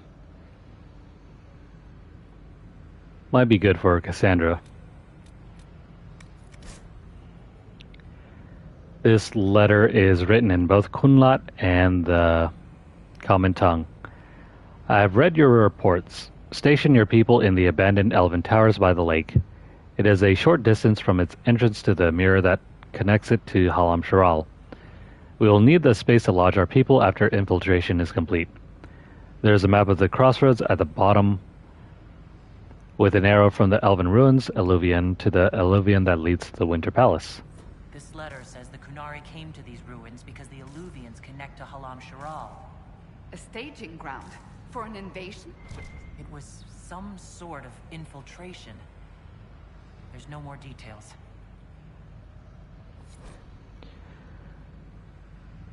An unknown agent. This gore-splattered letter was written in both Kunlat and the Common Tongue.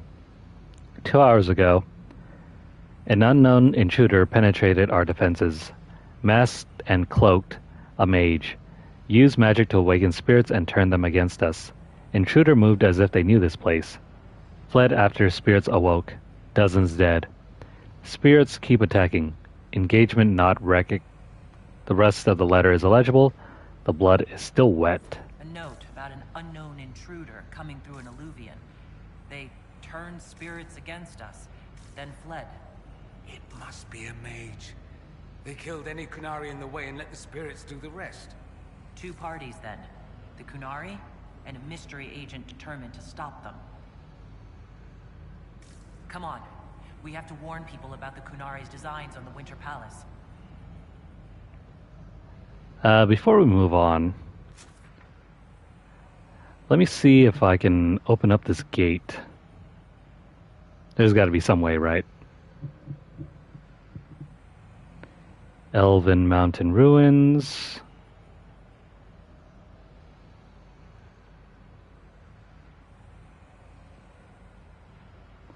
And the Hidden Armory.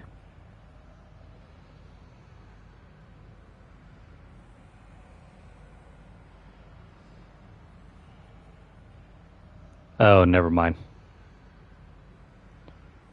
It's not available yet. Wait, hang on.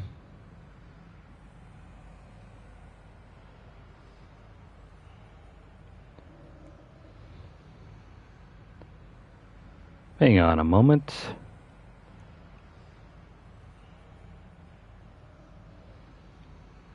I think we can do this, but not yet.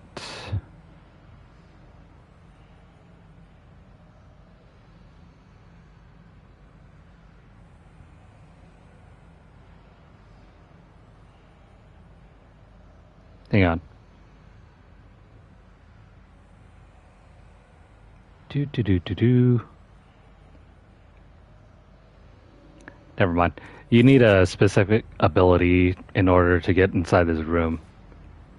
And that we do not have yet. Unless...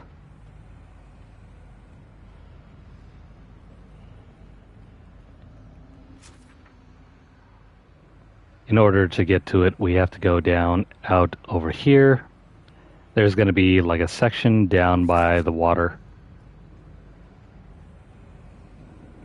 Let me check on that before heading out.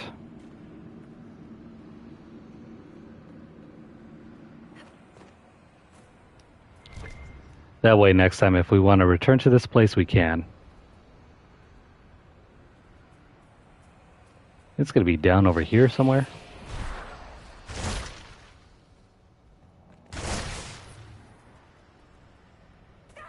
There it is.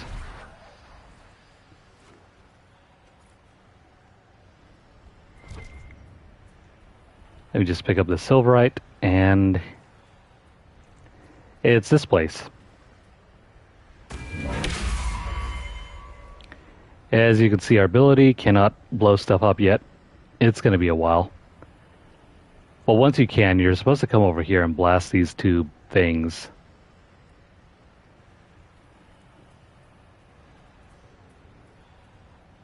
I think that's how it goes. Because, let me try again. Yeah, it doesn't work. Unless this... Nope, doesn't work. Okay, never mind. I don't know if we'll ever backtrack to this place. But in case you're interested...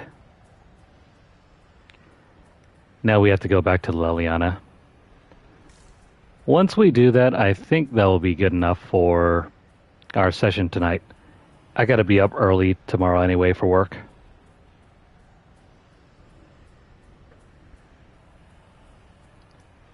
So we'll try to do as much as we can and then come back to this.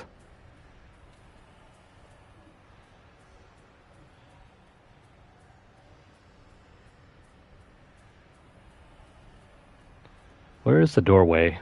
Feels like we've been walking forever in this direction.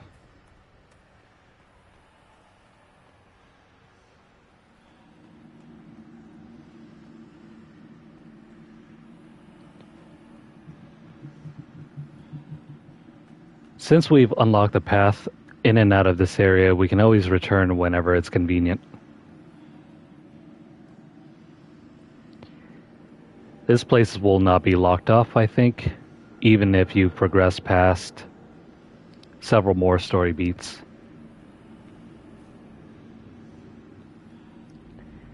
Great news for us, but then again, you'll also have to remember what you were looking for and what you were doing.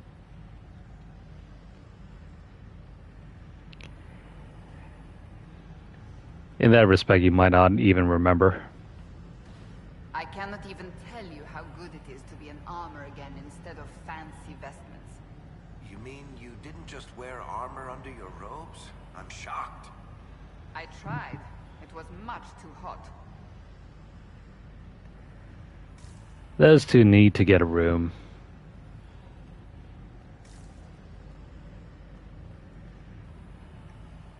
But we'll be seeing that place later.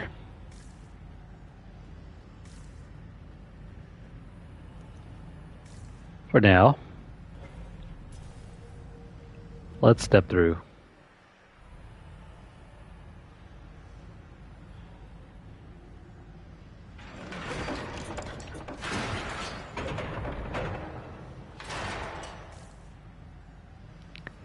And we're back again.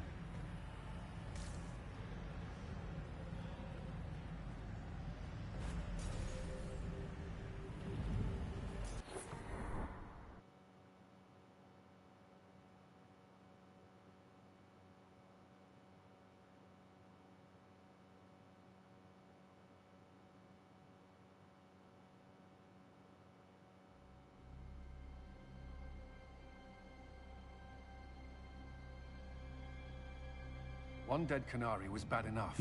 Now we have more, and they're hostile. This makes no sense.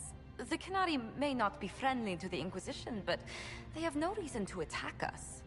They also have no reason to be here, or using Illuvians at all. I've had the mirror placed under guard for now.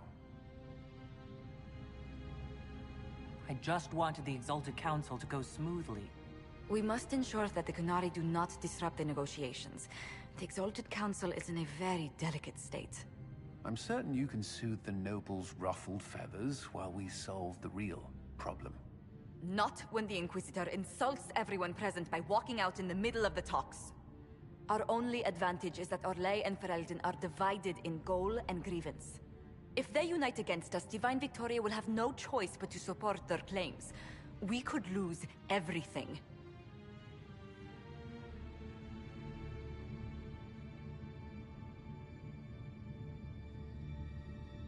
Be that as it may, the Kunari must be our top priority. We can worry about the politics later. My apologies. I will attend to the Exalted Council. And while Josie does that, we will investigate. I'll head back to the crossroads. We need to find out what the Kunari are doing and why they attacked. And I'll have a quiet word with our honor guard.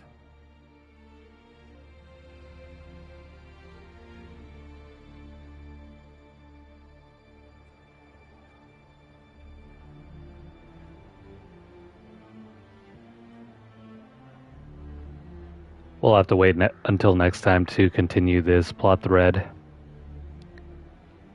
The mystery is intriguing, though. Why would the Kunari be invading?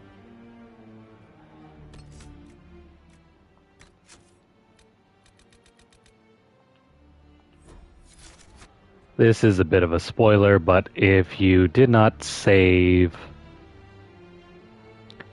the Chargers, then a certain character will be one of the main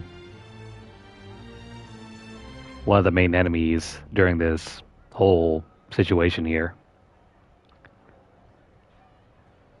But we don't have to worry about that since we saved the Chargers.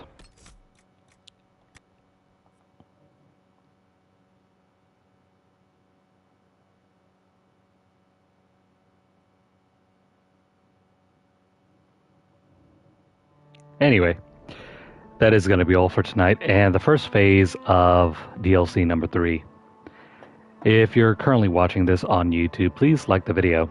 If you have any comments or questions, please list them down below. Share the video and subscribe.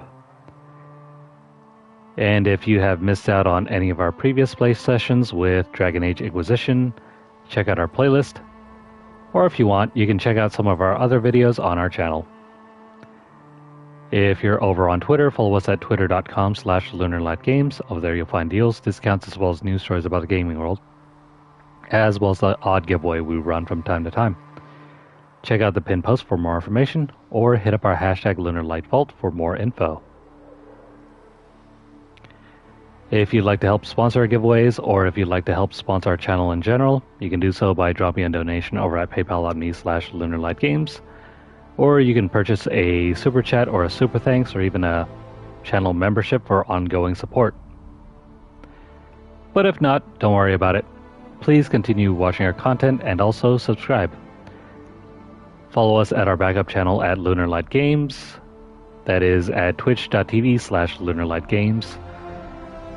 And don't forget to hit the notification bell across all of our platforms to get updates as soon as they're made available, or to catch whenever we go live. But yeah, that's going to be the end of our session tonight. I hope you guys are doing well. I hope you guys are having a great middle of your week. It is nearly Wednesday already. Man, how time flies.